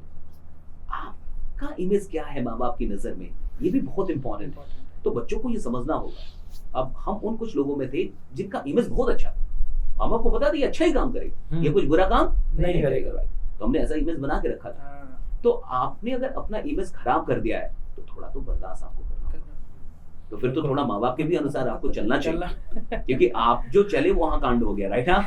तो कुछ तो आपको तो थोड़ा बैलेंस बना के चलना होगा दोनों को ही। तो आप ऐसा बनाइए, ऐसा इमेज कि माँ बाप को लगे कि नहीं, आपको फ्रीडम देनी चाहिए, but you can do anything. Bharat जो पेरेंटिंग का मतलब भारत जहाँ मतलब कि परिवारवाद का देश रहा है, वहाँ पर पेरेंटिंग एक बड़ा विषय बन चुका है आज के लिए तो बहुत बड़ा विषय है। और आज की पेरेंटिंग, आज के बच्चों को भी समझना मुश्किल है और पेरेंट्स को भी समझना मुश्किल है। That's very hard. इसमें आपको क्या लगता है कि जो इंटरनेट है इसका कितना बड़ा योगदान है कि आज जो बच्चे लीक से हट रहे हैं या फिर जो माँ बाप के साथ सही कोऑर्डिनेशन नहीं बन पा रहा बच्चों का, इसमें इंटरनेट का कितना बड़ा योगदान? सारा खेल ही इंटरनेट का है, सारा खेल ही स्मार्टफोन का है। क्योंकि पहले माँ बाप व्यस्त नहीं थे। आप देखिए गाँव के अंदर जब मैं रहता था या हम लोग थे तो माँ बाप के पास कोई काम नहीं था, तब घर में टेलीविजन भी नहीं होता था और स्मार्टफोन थे नहीं, तो माँ बाप बिल्कुल फ्री थे। तो उनका सारा केंद्र बिंदु आप थे, हम थे, राइट? बच्चे थे कि बच्चे क्या कर रहे हैं, पढ़ रहे हैं कि नहीं, या क्या पढ़ाया आज, क्या पढ़ा स्कूल में, आज क्या हुआ, व्हाट हैपेंड, राइट? हाँ, खेल में क्या हुआ। तो माँ बाप के पास बहुत टाइम था और बच्चे ही उनके केंद्र बिंदु होते थे। बिल्कुल आज माँ के पास अपना मोबाइल है, पिता के पास अपना मोबाइल है, बच्चे के पास अपना मोबाइल, तो किसी के पास टाइम नहीं है, right? They all are involved in their own worlds, right? सब अपनी अपनी दुनिया में इन्वॉल्व हैं, जिसके चलते वो वक्त नहीं निकल पा रहा जो निकलना चाहिए। तो स्मार्टफोन का, इंटरनेट का मतलब आप कह सकते हैं कि जितनी अच्छाइयाँ हैं उतने ड्रॉबैक भी हैं कहीं ना कहीं। और मुझे लगता है माँ बाप सब बिजी हैं अपने अपने कुछ ना कुछ चीज़ों में, तो जिसके चलते अब वो अटेंशन, वो केयर, वो गाइडेंस नहीं मिल पाता जो पहले मिलता था। फाइनेंस सबसे बड़ा एक ज़रूरत है कि फाइनेंस तो चाहिए ही चाहिए। और हिंदुस्तान में जिस तरीके से बेरोजगारी है, लोगों के पास पैसा नहीं है, तो वहाँ पर सब लोग बोलते हैं कि बस पैसा ही नहीं है, मैं बिजनेस करूँ कैसे? मैंने भी जब बिजनेस शुरू किया तो मेरे पास कुछ नहीं था, बिल्कुल जीरो था। मतलब हम कुछ रोज कमाते थे और रोज अपना खर्चा चलाते थे, वहाँ से हमने शुरुआत की है। तो लेकिन लोगों की माइंडसेट तो यही, आज मैं जब लोगों से बातचीत करता हूँ, कोई बिजनेस उनको गाइड करता हूँ तो बोलते पैसा ही नहीं है, पैसा ही नहीं है। इस माइंडसेट को कैसे बदलें? इस माइंडसेट को बदलने के लिए आपको ये समझना होगा, जो आपने भी कहा और पूरी दुनिया कहती है, कि धंधे के लिए पैसा नहीं चाहिए, धंधे के लिए जिगरा चाहिए। मुझे लगता है आपके अंदर बहुत पोटेंशियल, बहुत करेज होना चाहिए धंधा शुरू करने के लिए। और आप अगर एक स्टेप लेते हैं तो बाजार पैसा लेके खड़ा है। अगर आपके पास आइडिया है, अगर आपके पास करेज है, अगर आप ये दिखा सकते हैं कि मेरे अंदर विश्वास है अपने आइडिया के लिए और मैं कुछ बड़ा बना सकता हूँ, तो ये बाजार पैसा लेके खड़ा है, बैंक पैसा लेके खड़े हैं, राइट। आप इतनी सारी सरकारी योजनाएं हैं जहाँ पैसे मिल रहे हैं धंधा करने के लिए। और आप छोड़ दीजिए, लोग हैं, समाज में लोग खड़े हैं, शहर में लोग खड़े हैं जो आपको पैसा दे सकते हैं। लेकिन आपको शुरू करना होगा। आप चाहेंगे कि पैसा आए तो शुरू करूं, फिर नहीं होगा। आप शुरू कीजिए, जो भी पैसे हैं, जितने भी रिसोर्सेज हैं, छोटे मोटे जो भी रिसोर्स है, वहां से आप शुरुआत कर दीजिए। शुरुआत बड़ी नहीं होनी चाहिए, सही बात। शुरुआत छोटी भी नहीं होनी चाहिए, शुरुआत होनी चाहिए। शुरुआत होनी चाहिए भैया, ना बड़ी ना छोटी, होनी चाहिए। जैसी भी हो, शुरुआत हो जानी चाहिए। जब आप शुरू कर देंगे तो आपको लोग मिलेंगे। आप चलना शुरू करेंगे तो आपको कोई मिलेगा जो आपकी सहायता करेगा। तो मुझे लगता है कि ये जो सच है, ये स्वीकार करना चाहिए कि जो भी बड़े बड़े धंधे बने, चाहे वो आप देखिए स्टीव जॉब्स को देखिए, बिल गेट्स को देखिए, डेल कंप्यूटर वाले को देखिए, सब गराज और राज से शुरू करते हैं लोगों ने। कहाँ ऑफिस था इनके पास? एलन मस्क बोलता है कि मैं 2 साल तक मेरे पास घर नहीं था, मैं इधर ऑफिस में ही रह जाता था, मैं वहीं सो जाता था, राइट। हाँ, तो गराजों से इतनी बड़ी बड़ी कंपनियां शुरू हो गई, आज मल्टीनेशनल कंपनियां बन गई, अरबों और खरबों की कंपनियां बन गई। तो फिर हमारे पास क्या कमी है? विल नहीं है, हम चाहते ही नहीं है, हमारा विश्वास ही नहीं है, या हमें लगता है सब कुछ हो जाएगा तो हम चलेंगे। तो फिर सब कुछ तो कभी नहीं होता, हमेशा कुछ ना कुछ कमी रहेगी। आपको शुरू करना होगा। और ये देखिए, भगवान का खेल देखिए, जिसके पास बहुत बुद्धि है, जिसके पास बहुत टैलेंट है, जिसके पास आइडियाज है, हार्ड वर्क करने की कैपेसिटी है, उसके पास पैसा नहीं देगा। और जिसके पास ज्यादा बुद्धि नहीं है, ज्यादा टैलेंट नहीं है, उसके पास पैसा देगा। क्योंकि भगवान चाहता है टीम ऐसे ही बनती है, दोनों के कॉम्बिनेशन से चीज होगी, राइट। हाँ, पैसे वाले के पास बहुत बुद्धि होती तो आपकी क्या जरूरत है? बिल्कुल सही। अगर उसी के पास 4 आइडिया होते तो आपकी जरूरत क्या है? लेकिन भगवान ने दुनिया ऐसी बनाई है, हर चीज हर आदमी को नहीं देगा, राइट। हर चीज हर आदमी को नहीं देगा, ताकि आप मिल पाए, ताकि समाज जुड़ पाए, ताकि लोग जुड़ के काम करें, राइट। ये कोलैबोरेशन हो पाए। कोलैबोरेशन का बड़ा रोल होता है किसी भी सक्सेस में। अभी आपका फ्यूचर विजन क्या है? आप क्या करना चाहते हैं? मैं अभी कुछ दिनों के अंदर, राइट, हम लोग अभी दिल्ली में एक प्रोग्राम करेंगे, उसका नाम मैं दे रहा हूँ पागलपन। क्या पागलपन? 1.0। तो पागलपन 1.0 हम लोग लेके आ रहे हैं और उसका टैग लाइन है अचीव द इम्पॉसिबल, राइट। तो मेरा विजन है कि हम हिंदुस्तान के हर एक युवा के अंदर, हर एक आदमी के अंदर ये कॉन्फिडेंस डाल पाए, उसके खून में, उसके डीएनए में, राइट, उसकी रगों में, कि वो कुछ बड़ा करने के लिए इधर पैदा हुआ है, वो कुछ छोटा करने के लिए इधर आया नहीं है, भाई ना। और वो बड़ा आदमी, भाई, वो कुछ बड़ा कर सकता है जिंदगी में। तो मेरा विजन ये है कि अभी हम लोग ये पागलपन 1.0 शुरू कर रहे हैं। मैं चाहता हूँ कि 1, 2.0, 3.0 ऐसे करते करते 5वीं तक या 4वीं तक हम इसको IGI में करना चाहते हैं, इंदिरा गांधी इंडोर स्टेडियम में 30,000 लोग के साथ। आपने टोनी रॉबिन्स के प्रोग्राम देखे होंगे, बिल्कुल, अमेरिका के अंदर। तो मैं चाहता हूँ कि हम भारत के अंदर वो माहौल, जहाँ लोग आए और पागल होके जाए। मतलब पागलपन का कॉन्सेप्ट ही यही है कि आप आए और आप, हम लोग उसमें बोल रहे हैं कि मुर्दा लाओ जिंदा ले जाओ। हमारा उसमें जब वीडियो आएगी, राइट, जब उसमें मेरी ऐड वाली वीडियो आएगी, प्रमोशन वाली वीडियो, तो उसमें हम लोग बोलने वाले कि मुर्दा लाओ जिंदा ले जाओ, मुर्दा लाओ जिंदा ले जाओ, राइट। मरा हुआ आदमी हमें दो, हम तुम्हें दौड़ता हुआ आदमी देंगे। और उधर पागलपन से जब वो निकले, चाहे वो कोई भी हो, वो अगर वो एक ऐसा बच्चा जो IAS की तैयारी कर रहा है, UPSC की तैयारी कर रहा है, वो या स्टार्टअप कर रहा है, कुछ भी कर रहा है, वो सबके लिए। जिंदा कैसे करेंगे आप? मरने नहीं देंगे ना, इतना तो डाल देंगे, राइट, कि वो दौड़ने लगेगा, राइट। पागलपन नाम ही है ना, पागलपन। उसमें बोला जाएगा कि अगर आप शांति प्रिय आदमी तो ना आए, अगर आपको हार्ट की बीमारी है तो ना आए, राइट। वहाँ हल्ला होगा, अंदर से वो वहाँ हल्ला होगा, बहुत आवाज ही तो हो गई है, लोग शांत हो गए हैं। वहाँ बहुत हल्ला होने वाला है। वहाँ हम बैंड बुला रहे हैं, वहाँ रॉक बैंड आएगा। आप सच में, हम आपको पागल करके भेजेंगे, आपकी प्रोडक्टिविटी 100 गुना बढ़ाएंगे, 100 टाइम्स, राइट। और देखिए, आदमी को जागना होता है। मुझे नहीं लगता कि कोई धंधा आदमी को बनाता है, मुझे लगता है आदमी धंधा बनाता है। हाँ, बिल्कुल सही। मुझे लगता है आदमी सब कुछ बनाता है। और अगर आदमी जाग गया, अंदर से जाग गया, अगर वो इंस्पिरेशन वाला स्विच वो ऑन हो गया तो फिर आप वो अनस्टॉपेबल है। तो हम उस पागलपन को यहाँ लेके आना चाहते हैं कि वो अनस्टॉपेबल हो जाए, उसको रोकना ही मुश्किल हो जाए। हाँ, तो ये हमारा विजन यही है कि हम हिंदुस्तान में यही काम करेंगे भाई, हिंदुस्तान को पागल ही बनाना है राइट। क्योंकि साधारण आदमी कुछ बड़ा नहीं कर पाता, पागल आदमी चाहिए।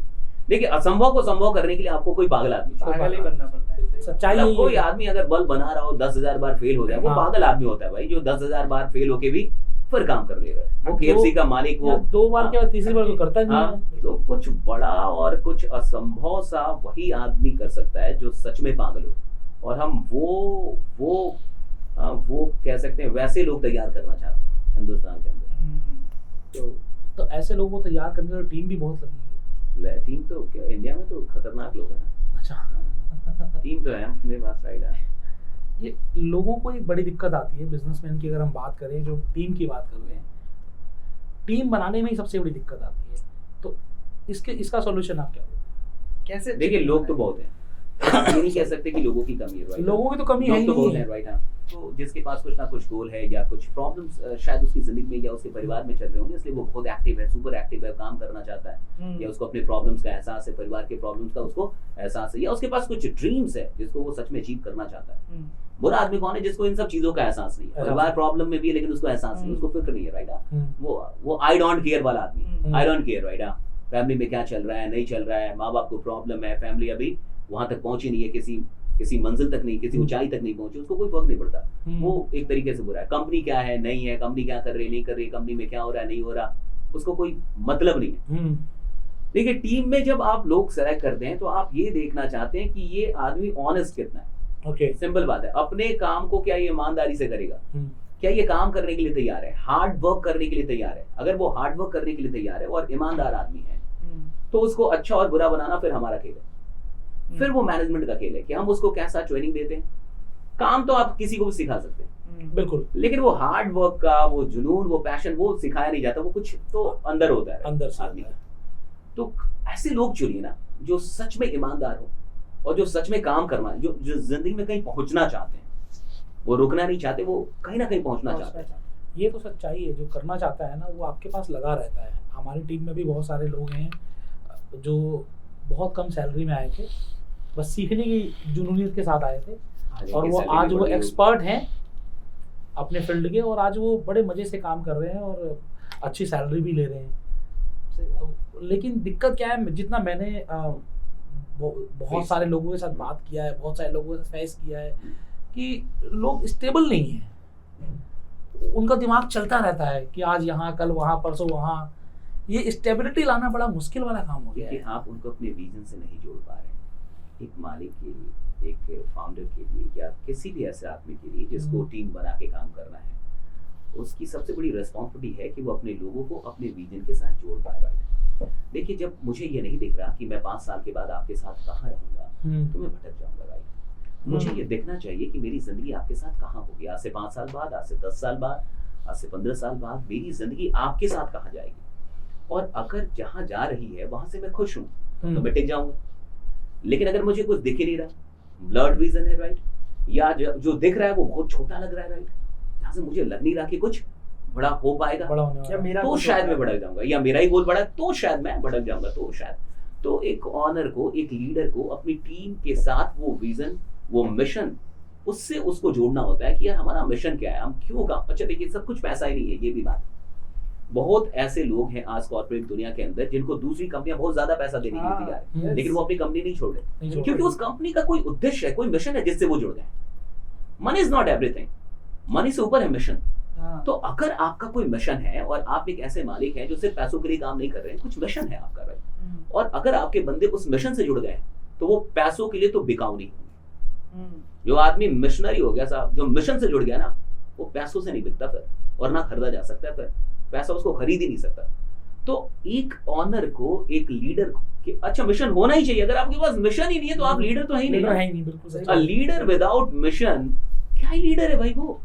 तो कोई मिशन हो और उस मिशन से आपकी टीम जुड़नी चाहिए, वो मिशन सबके दिल में होना चाहिए, फिर देखिए वो भटकेंगे नहीं। तो ये करना पड़ेगा, कुछ मिशन क्रिएट करना होगा इस देश के लिए, लोगों के लिए। And mission is not just for you, सपने आपके लिए होते हैं, हाँ, मिशन तो देश के लिए होगा, देश के लोगों लिए के लिए होगा। होगा, इस दुनिया के लिए होगा। राइट, देखिए इंसान की अलग अलग कैटेगरी होती है। हाँ। इंसान की जब जो सबसे छोटी कैटेगरी होती है, सबसे निचली कैटेगरी जो होती है, उसके लिए money is the most motivating factor. अगर पैसा आपको बहुत ड्राइव करता है या पैसों के लिए जीते हैं और पैसों के लिए मरते हैं, हाँ, तो आप इंसान की सबसे छोटी कैटेगरी छोटी में आते हैं। राइट, वो बहुत सबसे निचला स्तर वही है जिसको पैसा ड्राइव करता है।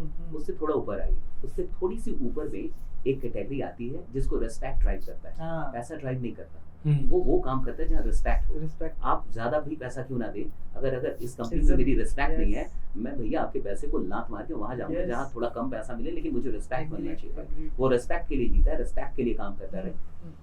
उसके बीच में अब समझिए, ये रिस्पेक्ट और पैसे, इसके बीच में एक कैटेगरी आती है जो जिसे पैसा और रिस्पेक्ट दोनों ड्राइव करता है। हाँ, ये मिडिल क्लास होती है जो पैसों के लिए भी काम करती है और रिस्पेक्ट के लिए भी काम करती है। हम्म, इससे ऊपर होती है वो रिस्पेक्ट पर, जो सिर्फ रिस्पेक्ट के लिए काम करते हैं। ये ऊपर की कैटेगरी है। राइट, सबसे नीचे पैसा, yes. बीच में पैसा और रिस्पेक्ट, उससे ऊपर रिस्पेक्ट, Respect. और सबसे ऊपर इंसान की जो सबसे सर्वश्रेष्ठ कैटेगरी है वो इम्पैक्ट के लिए काम करती है। कि मैं इस दुनिया में आया हूं, इसका प्रभाव क्या है, मैं जब इधर से जाऊंगा मेरा प्रभाव क्या होगा।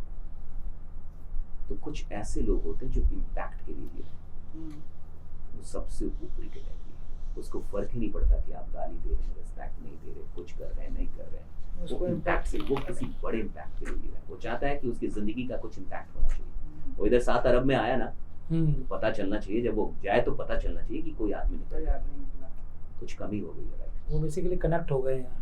तो हाँ, वो इम्पैक्ट के लिए जी रहा है। आप देखते हैं कभी कभी कुछ लोग मर जाते हैं तो कहते हैं कि ये संगीत क्षेत्र पे बहुत भारी हानि हो गई, हाँ। ये स्पोर्ट्स पे बहुत बड़ी हानि हो गई। राइट, कहते हैं वो फील्ड पे हानि हो गया, एक लॉस हो गया उस आदमी के जाने के बाद। तो कुछ लोग इम्पैक्ट के लिए जीते हैं, और मुझे लगता है वो बहुत कमाल के लोग, जिसकी जिंदगी बाकी जिंदगियों को प्रभावित करने के लिए, वो भी पॉजिटिवली, पॉजिटिव इम्पैक्ट के लिए, वो बहुत कमाल के लोग होते हैं। तो वो हमारा काम है ये कि जो मनी के स्तर पे अभी मोटिवेट हो रहा है उसको ऊपर उठाना, उसको थोड़ा और ऊपर उठाना, उसको थोड़ा और ऊपर उठाना, उसको आगे तक लेके आना। एज अ लीडर ये हमारा और आपका, ये हम सबका काम है कि उसको ऊपर उठाएं।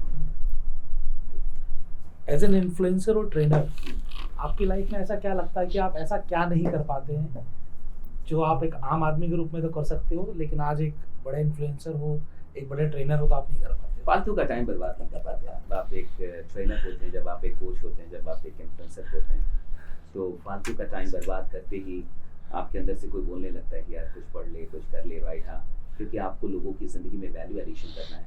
आप फालतू का उदास नहीं हो सकते, आप फालतू का रो नहीं सकते, आप फालतू का डिप्रेस नहीं हो सकते, आप फालतू का फ्रस्ट्रेटेड नहीं हो सकते। ये सारी जो फालतू की चीज़ें हैं उससे आप दूर हो जाते हैं।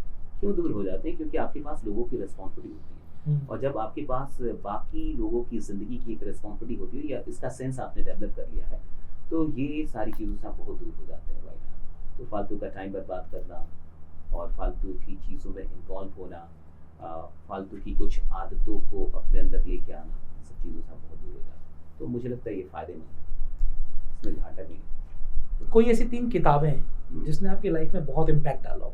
मैं रोज़ एक किताब खरीदता हूँ। रोज? मेरे घर पे रोज़ एक किताब आती है। Right, every day. महीने में 30 किताबें मेरे घर पे आती हैं, और मैं किताब खरीदने का शौकीन आदमी हूँ। आप मेरे अमेज़न को जब देखेंगे ऑर्डर को, तो रोज़ एक किताब आती है मेरे पास, कभी कभी 2-2 किताबें एक दिन में आती हैं। तो मैं किताबें बहुत खरीदता हूँ, मैं आपको नाम गिनवा नहीं सकता, इतनी किताबें मैंने रख रखी है, और रोज़ एक किताब खरीदने वाला। आज भी मैं आया था तो एक किताब मैं यहाँ पे लेके आया था। राइट, मैं जब भी चलूँगा मेरे हाथ में किताब होगी। I never go without books. मैं जब भी कहीं भी चलता हूँ तो किताब लेके ही चलता हूँ। आज भी यहाँ आया, मेरे साथ 2 और भी लोग आए, उनके हाथ में कोई किताब आपको नहीं दिखेगी, मेरे हाथ में किताब दिखेगी। भाई, मैं अपनी किताब खुद लेके चलता हूँ। तो मुझे लगता है कि कोई भी किताब खराब नहीं होती, हर किताब ही अद्भुत होती है। अगर आप खुद सोचिए, अगर आपको एक मौका मिले कि आप मोदी जी के साथ टाइम स्पेंड कर सकते हैं, तो आप क्या बोलेंगे? बिल्कुल। एपीजे अब्दुल कलाम अब इस दुनिया में नहीं रहे, लेकिन अगर आपको मौका मिलता है उनके साथ टाइम स्पेंड करने का, तो आप करते हैं। मुझे लगता है कि हर आदमी हर रोज इन सब लोगों के साथ टाइम स्पेंड कर सकता है, बुक के उनकी किताबें। आप हर रोज चाय पीते हुए बिल गेट्स के साथ बैठ सकते हैं। आप हर रोज शाम में चाय की प्याली के साथ एपीजे अब्दुल कलाम को अपने टेबल पे बैठा सकते हैं। आप हर रोज महात्मा गांधी के साथ घंटों बिता सकते हैं। आप हर रोज भगत सिंह के साथ बैठ सकते हैं। वो जो किताबें लिखते हैं ना, वो जिंदगी, वही वो साक्षात लोग हैं वो। और मुझे लगता है कि हर आदमी की किताब उसकी जिंदगी का सबसे खूबसूरत पहलू है। मैंने अगर कोई किताब लिखी होगी तो जान लगाई होगी ना, अपना सर्वश्रेष्ठ दे दिया होगा ना, कचरा तो नहीं डाला होगा ना। जो मेरा सबसे सुंदरतम रूप है वो मेरी किताब है। तो अगर आप इन सारी महान हस्तियों के साथ वक्त बिताना चाहते हैं तो उनकी किताबें लेके बैठे। बिल गेट्स से तो परमिशन भी नहीं लेनी। आप बैठिए ना, जब उनके साथ बैठना चाहते रहे। महात्मा गांधी आज भी उनके साथ बैठ सकते हैं, एपीजे के साथ आज भी आप बैठ सकते हैं, मोदी जी के साथ आप बैठ सकते हैं, उनकी कई किताबें भाई। तो मुझे लगता है ये एक सबसे सुंदर तरीका है दुनिया की महान हस्तियों के साथ बैठने का, उनके साथ वक्त बिताने का, क्योंकि आप उनके विचारों को पढ़ रहे हैं, उनकी जिंदगी को पढ़ रहे हैं, उनके अनुभव को पढ़ रहे हैं। आप ऐसे भी तो मिलते तो यही करते, इतने महान हस्तियों के साथ बैठना आपको कबूल होता, लेकिन आज वो साक्षात आपके घर पे आ सकते हैं, ये आप कबूल नहीं कर पाते। आप हर रोज उनके साथ वक्त बिता सकते हैं, आप कबूल नहीं कर पाते। आपने लिखी है सर कोई किताब?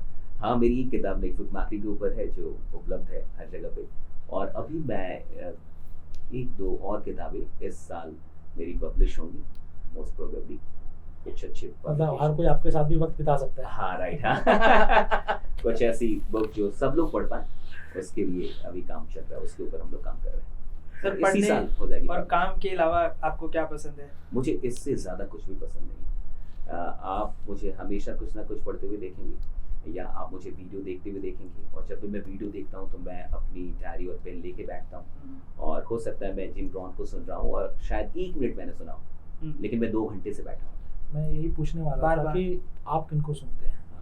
तो मान लीजिए मैं जिम रॉन को सुन रहा हूँ, मैं टीडी जैक्स को सुन रहा हूँ, मैं साइमन सिनेक को सुन रहा हूँ, राइट। ये सब मेरे फेवरेट लोग हैं। टीडी जैक्स को मैं लव करता हूँ, आई वर्कशिप, मतलब कमाल के लोग हैं मेरे लिए। तो ये हो सकता है मैं उनकी 1-2 मिनट की वीडियो अभी चली होगी, लेकिन मेरे 4-5 पन्ने भरे होंगे। तो मुझे कोई एक लाइन मिल जाती है, फिर वहां से मेरे नए थॉट्स मेरे जनरेट हो जाते हैं। मैं जिम रॉन को 5 मिनट सुनूंगा तो शायद मैं 10-20 पन्ने लिख चुका हूँ। कुछ नई चीज़ है, अद्भुत चीज़ है जो आपको कहीं और नहीं मिलेगी, जो मेरी ट्रेनिंग का हिस्सा हो जाती है। तो जब भी मैं सुनता हूँ या जब भी मैं पढ़ता हूँ तो शायद मैं 1 पन्ना ही अभी पढ़ा हो और मेरा पूरा आधा दिन निकल जाए। ये आपने अच्छी लर्निंग भी दी है बहुत सारे ट्रेनर्स के लिए। हाँ, ऐसे ही होता है। बहुत सारे लोग, सही बात है, जिनको ट्रेनर बनना है, जिनको कोच बनना है, उनको ये सीखना चाहिए। It's not about watching videos, it's not about reading book, it's about pondering over।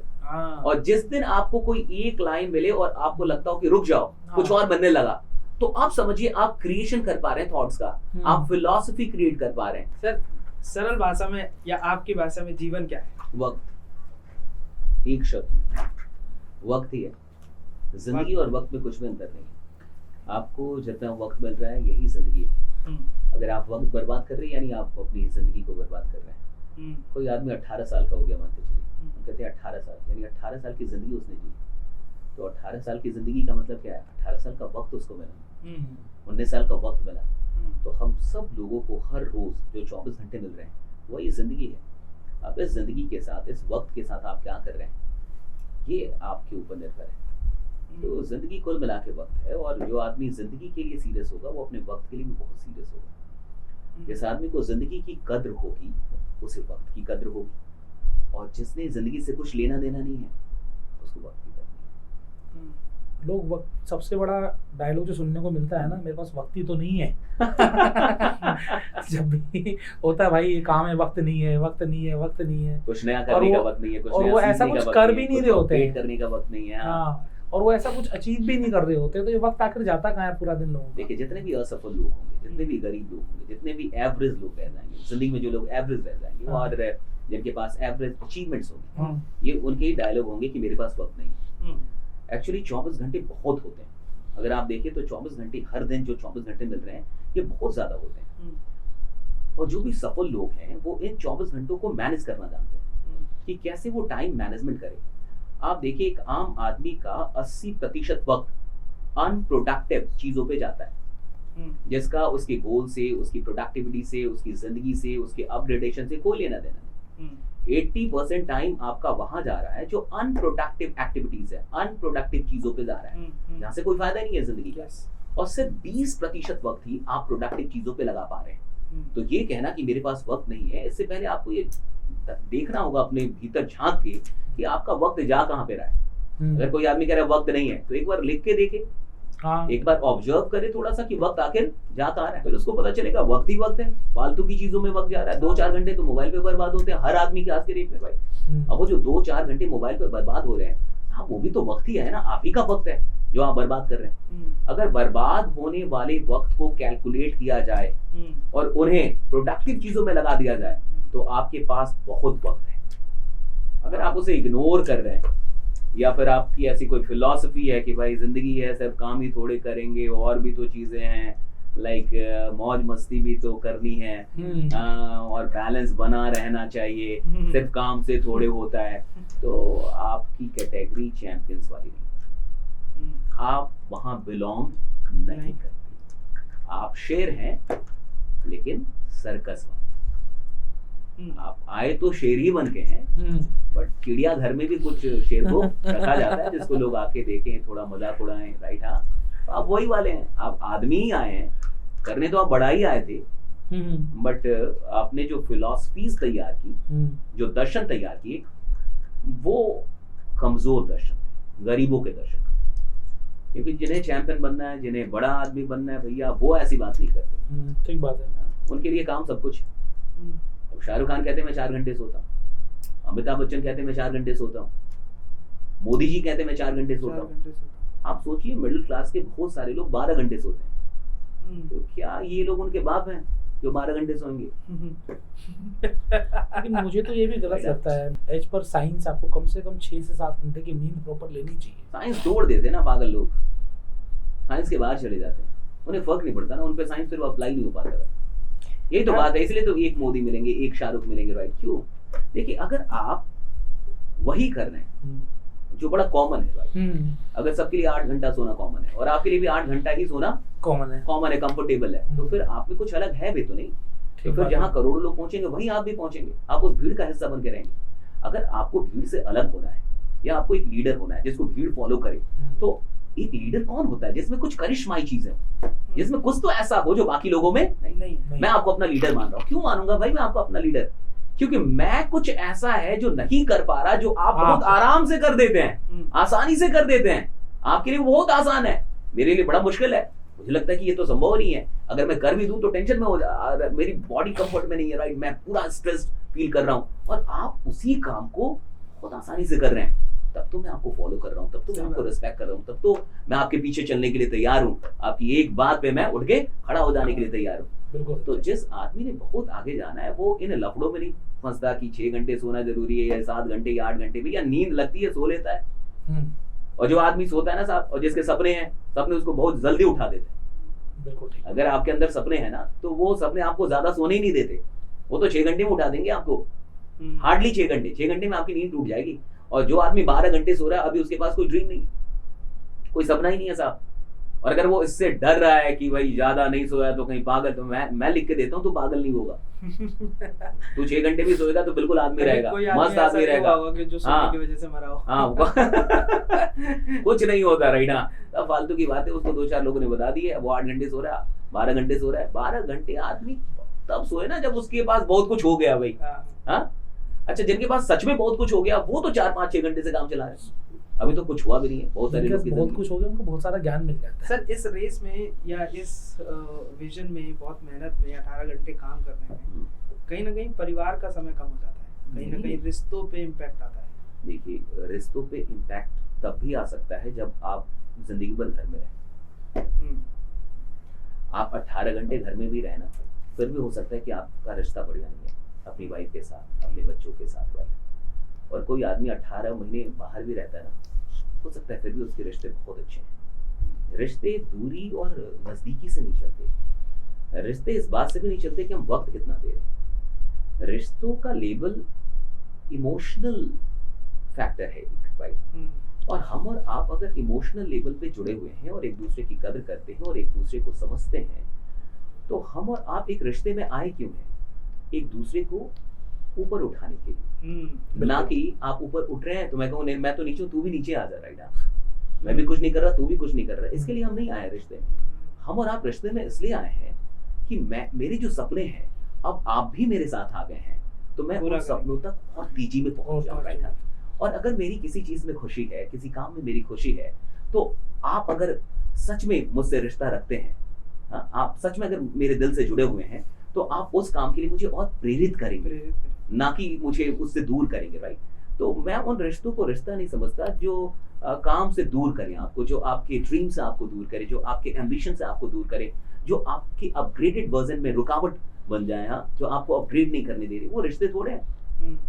उनको तो आपने रिश्तों का नाम दे रहे हैं, आप ढो रहे हैं, एक दूसरे को ढो रहे हैं लोग, और वो ढोने वाले रिश्ते किसी काम के नहीं होते। सही बात है। तो मुझे लगता है कि जो आदमी सच में आपको समझता है ना, वो आपके उद्देश्यों की भी उतनी ही रिस्पेक्ट करेगा जितनी आपकी रिस्पेक्ट करता है, वो आपके काम की भी उतनी रिस्पेक्ट करता है। सर ये तो आपने बिल्कुल सही कहा कि अगर कोई आपको रिस्पेक्ट नहीं कर रहा है, आपको आगे बढ़ने से रोक रहा है, तो उसका रिश्ता आपके साथ कभी बहुत सूदी नहीं हो सकता, बहुत अच्छा रिश्ता नहीं हो सकता। लेकिन उसके बावजूद भी हम लोग जुड़े हुए हैं, भाई बहन, पति पत्नी, माँ बाप, बेटा, और इनको भी वक्त चाहिए। मैंने अक्सर ये सुना है कि लोगों के रिश्तों में सिर्फ और सिर्फ इसी वजह से दरार आ गई कि एक दूसरे को लोगों ने वक्त नहीं दिया। तो जब हम लोग अपना पूरा वक्त ही लगा देंगे अपने काम में और अपने परिवार को वक्त नहीं देंगे, तो कहीं ना कहीं तो दरार आएगी ना। दूसरा, लोगों का सर मानना ये भी होता है कि हम पैसा कमा किसके लिए रहे हैं? रिश्ते मजबूत करने के लिए, परिवार के लिए पैसा कमा रहे हैं, रिश्तों के लिए, परिवार के लिए। बहुत सही बात। देखिए, हम और आप सब लोग राइट, पैसा या कुछ भी अनडाउटेडली परिवार से बहुत मोहब्बत होती है, हर आदमी को होती है, और वो परिवार के लिए मेहनत कर रहा है, इसमें कोई शक नहीं। जहाँ तक वक्त देने की बात आती है परिवार को, किसी वाइफ को या बच्चों को या किसी को भी आपसे कितना वक्त चाहिए? 5 घंटे, 6 घंटे, 10 घंटे? मुझे नहीं लगता 2 घंटे, मैं ये विश्वास 3 घंटे। मेरा विश्वास है कि आदमी को आपका एक क्वालिटी टाइम चाहिए। सही बात। चाहे वो आधे घंटे का हो, 1 घंटे का हो, लेकिन क्वालिटी टाइम, आपका पूरा अटेंशन उसके ऊपर हो। मतलब उस समय आप मोबाइल में व्यस्त ना हो, आप अपने काम को याद ना करें। जब मैं बच्चों से बात कर रहा हूँ तो सिर्फ बच्चे मेरी नजर में है, दिल में है, ख्याल में है, दिमाग में है राइट। जब मैं अपनी वाइफ से बात कर रहा हूँ तो सिर्फ वाइफ है, फिर और कोई मेरे दिमाग में नहीं है, कोई और चीज मेरे दिमाग में नहीं है। हम क्वालिटी टाइम अगर थोड़ा कम भी दें, अगर हम एक टाइम मैनेजमेंट कर लें कि इतना टाइम मैं फैमिली को दे दूंगा राइट, हाँ ठीक है। अच्छा, ऐसे भी तो लोग हैं ना जो शायद इस देश में ना हो के कहीं विदेश में काम कर रहे हैं, शायद उनकी फैमिली यहाँ पे हो, या शायद वो एक शहर में ही ना हो, अलग अलग। तो आज आपके पास जो टेक्नोलॉजी है, जो वीडियो कॉलिंग है, बहुत सारी चीजें हैं जिससे ये लग सकता है कि दूर होके भी आप दूर नहीं है। तो थोड़ा सा वक्त देखिए, जो आदमी काम के लिए जुनूनी है, इसका ये मतलब नहीं है कि घर छोड़ दे, परिवार छोड़ दे, किसी को टाइम ना दे, इसका ये मतलब नहीं है। इसका ये मतलब नहीं है। इसका मतलब ये होता है कि काम उसके लिए प्रायोरिटी लिस्ट में सबसे टॉप पे, ये तो होता है। इसका मतलब कि पहली प्रायोरिटी काम है, दूसरी प्रायोरिटी में फैमिली आ गई, चीजें आ गई, सब कुछ आ गया राइट। तो वहां से वो एक टाइम निकाल के फैमिली के लिए बिल्कुल दे सकता है। इतना भी कोई व्यस्त नहीं होता। जब बाराक ओबामा अमेरिका के प्रेसिडेंट थे, तो ऐसा वो कहते हैं कि वो रात में अपने बच्चों को कहानियां सुना के सोते थे। तो अगर राष्ट्रपति के पास इतना टाइम है कि वो हर रात अपने बच्चों को कहानियां सुना के सो सकता है, तो इतना व्यस्त तो कोई नहीं है कि आपके पास इतना टाइम ना हो कि आप बच्चों को और अपनी वाइफ को और परिवार को थोड़ा वक्त दे दें, माँ बाप से अब थोड़ी बात कर ले। माँ बाप क्या चाहते हैं? एक कॉल चाहते हैं। लोग क्या चाहते हैं कि कॉल तो कर ले, थोड़ी सी बात तो आप कर लें। उतना तो आप कर ही सकते हैं। ये बहुत अच्छी बात की आपने। क्वालिटी टाइम बहुत जरूरी है। चाहे आप 15 मिनट दो, चाहे आप कुल मिला के हम लोग ये कहना चाहते हैं कि क्वांटिटी नहीं, quality. It's not about the quantity of time, it's about the quality of time.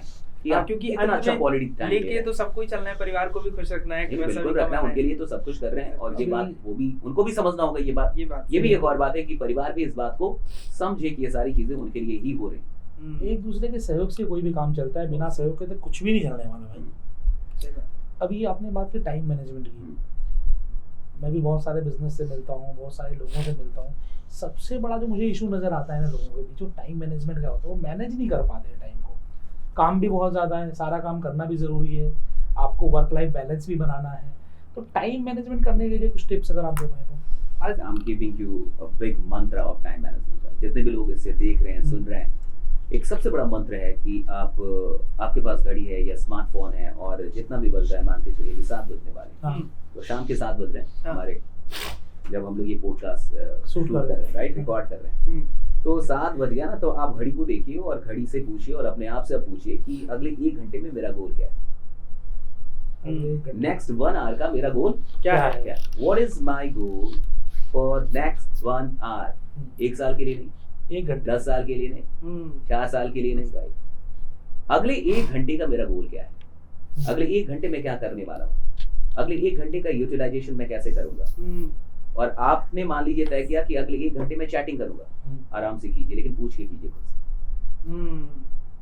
आपने तय किया कि अगले 1 घंटे में नेटफ्लिक्स देखूंगा, आराम से देखिए, मजे मजे में देखिए, लेकिन पूछ के देखिए, खुद से पूछिए।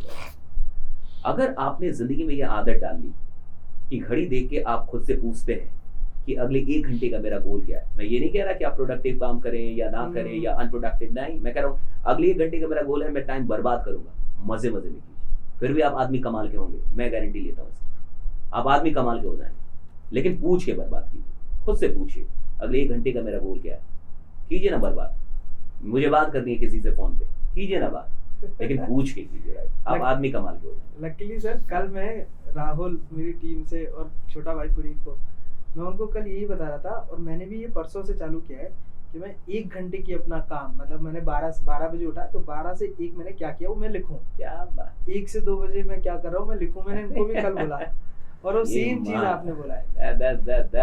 That's the game changer. मेरे ऑफिस में भी यही नियम है। होता क्या है कि मैं समय समय पर टीम से मिल नहीं पाता हूँ, तो टीम की क्या रूटीन है कि हर 2 घंटे का, 1 घंटे का नहीं 2 घंटे का, हर बार सुबह 10 से 12, 12 से 2, 2 से 4, 4 से 6, हर 2 घंटे का काम मुझे अपडेट चाहिए। बहुत अच्छा है। और इसके लिए हम कोई सॉफ्टवेयर नहीं यूज करते हैं, गूगल सीट। और सोचिए अगर यही चीज लोग आम जिंदगी में, ये तो चलिए ऑफिस है, कॉर्पोरेट है, तो वहाँ तो दबाव भी हो सकता है, ऑनर का प्रेशर हो सकता है, या एक डर भी हो सकता है, या मैं कुछ भी बना के दे दूँ, सही बात है। लेकिन अगर सच में आदमी इतना जाग जाए कि वो हर घंटे ये पूछने लगे कि मेरे 1 घंटे का गोल क्या है, खुद के साथ और फिर ट्रांसपेरेंसी, अगर वो काम करने लगे और जिंदगी जीने लगे, तो टाइम मैनेजमेंट उसे सिखाना नहीं होगा साहब, वो तो खुद ही सीख लेगा। आज पूरा महत्व ही समय का ही है। आज 24 घंटे में ही कोई आदमी बड़ा बन जाता है, कोई आदमी कोई वहीं रह जाता है, कोई उससे भी नीचे चला जाता है, ज्यादा उससे भी नीचे गया। हम टू बी ऑनेस्ट आए यूपी बिहार से, तो हम तो पहले ही नेगेटिव में थे। हमें फाउंडेशन बिल्ड करने में ही टाइम लगा। रामदेव कॉलेज से पढ़ा हूँ, बिल्कुल बिहारी वाला कॉलेज था। तो ज्यादातर वहाँ पर यही बोला जाता था बिहार के लोग सारे। बिहारियों का दबदबा है, बिहारियों का दबदबा है, कोई बिहार तो दिल्ली चला रहा है। ये एक कहावत है, कहते भी हैं कि जैसे धीरू भाई अंबानी जी पेट्रोल पंप पे काम किया करते थे। ज्यादातर लोग एक्सक्यूज देते ना कि यार हमारे पास ये नहीं है, हमारे पास वो नहीं है। धीरू भाई अंबानी पेट्रोल पंप पे काम किया करते थे।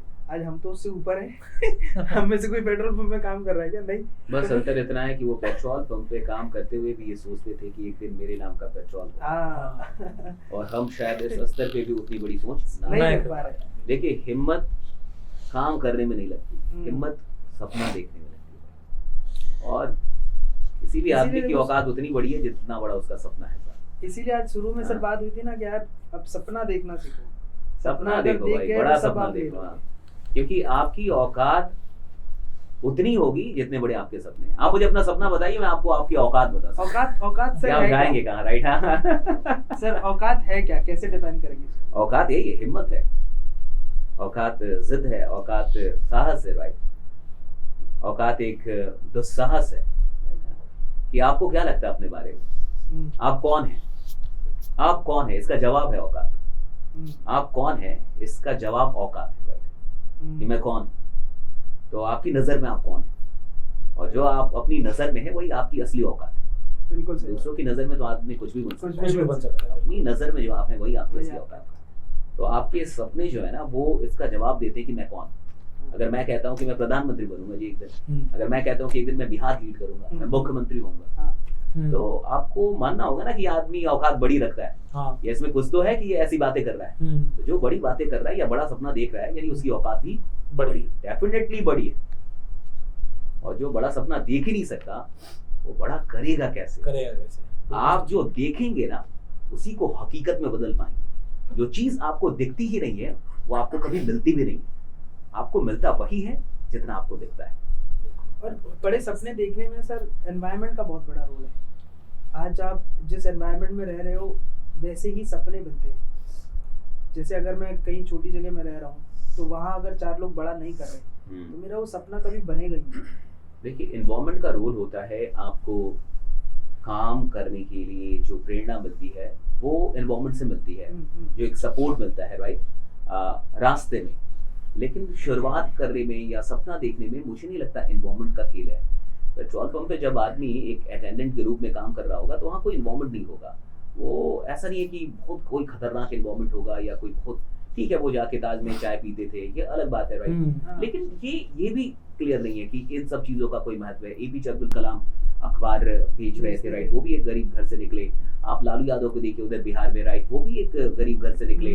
आप मुलायम सिंह यादव को देखिए, वो साइकिल लेके, वो एक मास्टर थे, राइट, एक सरकारी मास्टर, और उसने उत्तर प्रदेश पे राज किया, हुकूमत की, राइट, इतना बड़ा नेता बना, राइट, हिंदुस्तान का एक बहुत बड़ा नेता। तो आप ये देखिए कि मुझे लगता है कि ये एनवायरनमेंट का खेल नहीं, ये अंदरूनी एनवायरनमेंट का। अंदर में आप खुद के अंदर कैसा एनवायरनमेंट तैयार कर रहे हैं, आपके मन में आप तैयार क्या कर रहे हैं अपने लिए, कैसे चित्र आप अपने लिए बना रहे हैं, ये बड़ा इम्पोर्टेंट, क्या ख्याल अपने बारे में आप बना रहे हैं। और आप देखिए कि सारे अमीर लोग कभी गरीब थे, और हर आदमी जो आज अमीर है वो कभी ना कभी उसके खानदान में कोई ना कोई गरीब रहा होगा जिसने शुरुआत की हो। तो सपने ये नहीं देखते कि मैं कहाँ हूँ, नहीं हूँ, राइट, मैं कौन हूँ, नहीं हूँ। सपने कहीं से पैदा किए जा सकते हैं, कहीं पे रह के देखे जा सकते हैं, और किसी भी स्थिति में देखे जा सकते हैं। हाँ, उसके बाद एनवायरनमेंट का खेल, बाहरी एनवायरनमेंट का खेल शुरू होता है। शशिश कुमार तिवारी का एसकेटी ब्रांड बनने के पीछे सफलता का राज है? हम लोगों ने जब भी काम किया, लोगों के लिए काम किया, और मैं, मेरी पूरी टीम, हम हमेशा यही सोचते हैं कि हम लोगों के लिए और क्या कर सकते हैं। हम जो हमें बच्चे देख रहे हैं, जो दूर के गाँव के, सुदूर के, राइट, हाँ, वैसे लोग जो शायद उतना उनके पास अफोर्ड करने की क्षमता नहीं है, हम कैसे क्या करें कि उनकी ज़िंदगी में हम कुछ खास चीज़ लेके आ पाएँ। और मुझे लगता है कि जब आप लोगों के बारे में सोचते हैं तो ईश्वर आपके बारे में सोचता है। तो मुझे ऐसा लगता है कि हम लोग का जो इंटेंशन है वो हमेशा बहुत क्लियर रहा, बड़ा पायस रहा। हमने कभी इस चीज़ के लिए काम नहीं की कि एक दिन बड़ा शोहरत मिल जाएगा, एक दिन बहुत लोग हमें जानेंगे, एक दिन करोड़ों लोग हमें देखेंगे। हमने हमेशा इसके लिए काम किया कि अगर कोई एक आदमी भी मेरी वीडियो देख रहा है या मुझसे बात कर रहा है तो उसकी ज़िंदगी में मैं क्या परिवर्तन लेके आ सकता हूँ, और मैं अपनी बातों में वो इम्पैक्ट पैदा करने के लिए खुद को कैसे मैं पायस बना सकता हूँ, खुद के ऊपर कैसे काम करना होगा, मुझे कौन कौन सी बुरी आदतें छोड़नी होगी, कौन ऐसी चीज़ें जो मुझे कभी करनी ही नहीं होंगी, ताकि मैं लोगों के लिए सच में इम्पैक्टफुल बना रहूँ। तो मुझे लगता है कि एक अच्छा उद्देश्य और मेहनत हम लोगों ने की है इसके पीछे, और लोगों का प्यार मिला, ईश्वर की कृपा है, इसके चलते हम लोग यहाँ तक पहुँचे। मुझे लग रहा है कि हम बात करते रहेंगे तो शायद सारे दिन भी निकल जाएगा। आपसे तो मतलब जितना मैं सुन रहा हूँ ना कुछ नया देखने को, नया सुनने को, नया समझने को मिल रहा है। जो आपने किताब की परिभाषा बताई कि आप किसी भी बड़े से बड़े पर्सनैलिटी के साथ अपना समय बिता सकते हो सिर्फ उनकी किताब के जरिए। पर्सनली मेरा फेवरेट, ये मज़ा आ गया, सही में दिल खुश हो गया। और इसके अलावा आज के दिन जो लोग काम कर रहे हैं, मतलब एक आपने जो पागलपन वाला बताया, वहाँ पर मैं जरूर आऊँगा, मेरी टीम जरूर आएगी। Thank you, you are most welcome. ऐसे ही हम लोग आपको इनवाइट करेंगे क्योंकि पागलपन बहुत ज़रूरी है, बहुत ज़रूरी है। तो मेरे ख्याल से आप सब लोग भी पागल बनो यार, पागल बनोगे तभी कुछ अचीव करोगे। पागल बनो सभी लोग।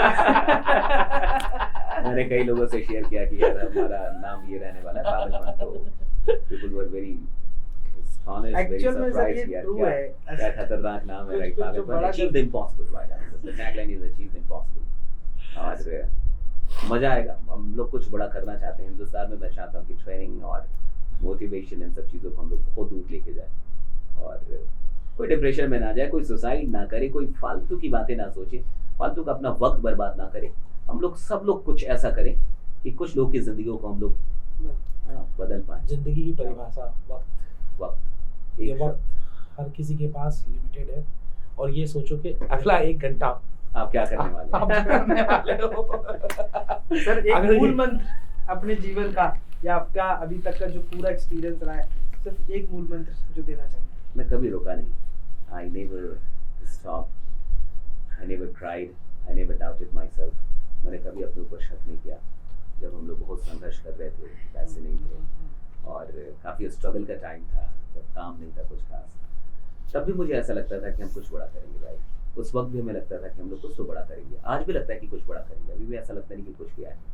तो मुझे लगता है कि हम लोग कभी रुके नहीं, टाइम बर्बाद नहीं किया. हम लोग ने कुछ ना कुछ किया, बैठे नहीं रहे, फालतू का नहीं बैठे, संघर्ष करते रहे. और संघर्ष के दिनों में कभी निराशा कभी नहीं आई राइट. कभी उदास नहीं हुए, मस्त रहे. जब रोड पे भी चलते थे ना बिना पैसों के, ऐसे चलते थे जैसे कोई राजा चल रहा. हाँ, जब संघर्ष के दिनों में जब खाने को कुछ नहीं होता था ना, तब भी हम लोग ऐसे बात करते थे जैसे कोई यार करके आया, बड़े मजे में रहते थे. तो कभी अंदर से कोई शिकायत नहीं की, ईश्वर को कभी कुछ गलत नहीं बोला कि यार क्या कर रहे हो हमारे साथ. हाँ, और हमेशा ये विश्वास रहा कि अगर मेहनत करेंगे तो एक ना एक दिन किसी ना किसी ऊंचाई तक तो चले ही जाएंगे. तो सड़कों से घूमते फिरते नोएडा में आज यहाँ तक पहुँचे. तो मुझे लगता है कि ईश्वर ने बहुत कुछ दिया और आज यहाँ है. आगे और बहुत बड़ी यात्रा और बहुत सारे सवाल हम आपसे लेंगे, फिर कभी बैठेंगे साथ में. बिल्कुल. बहुत सारी चीज़ें आज सीखने को मिली हैं और दर्शकों की क्या नीड है, आपको क्या सुनना है, आप हमें कमेंट बॉक्स में बताइएगा ताकि आपको SKTG दोबारा से आए और दोबारा से बताएं.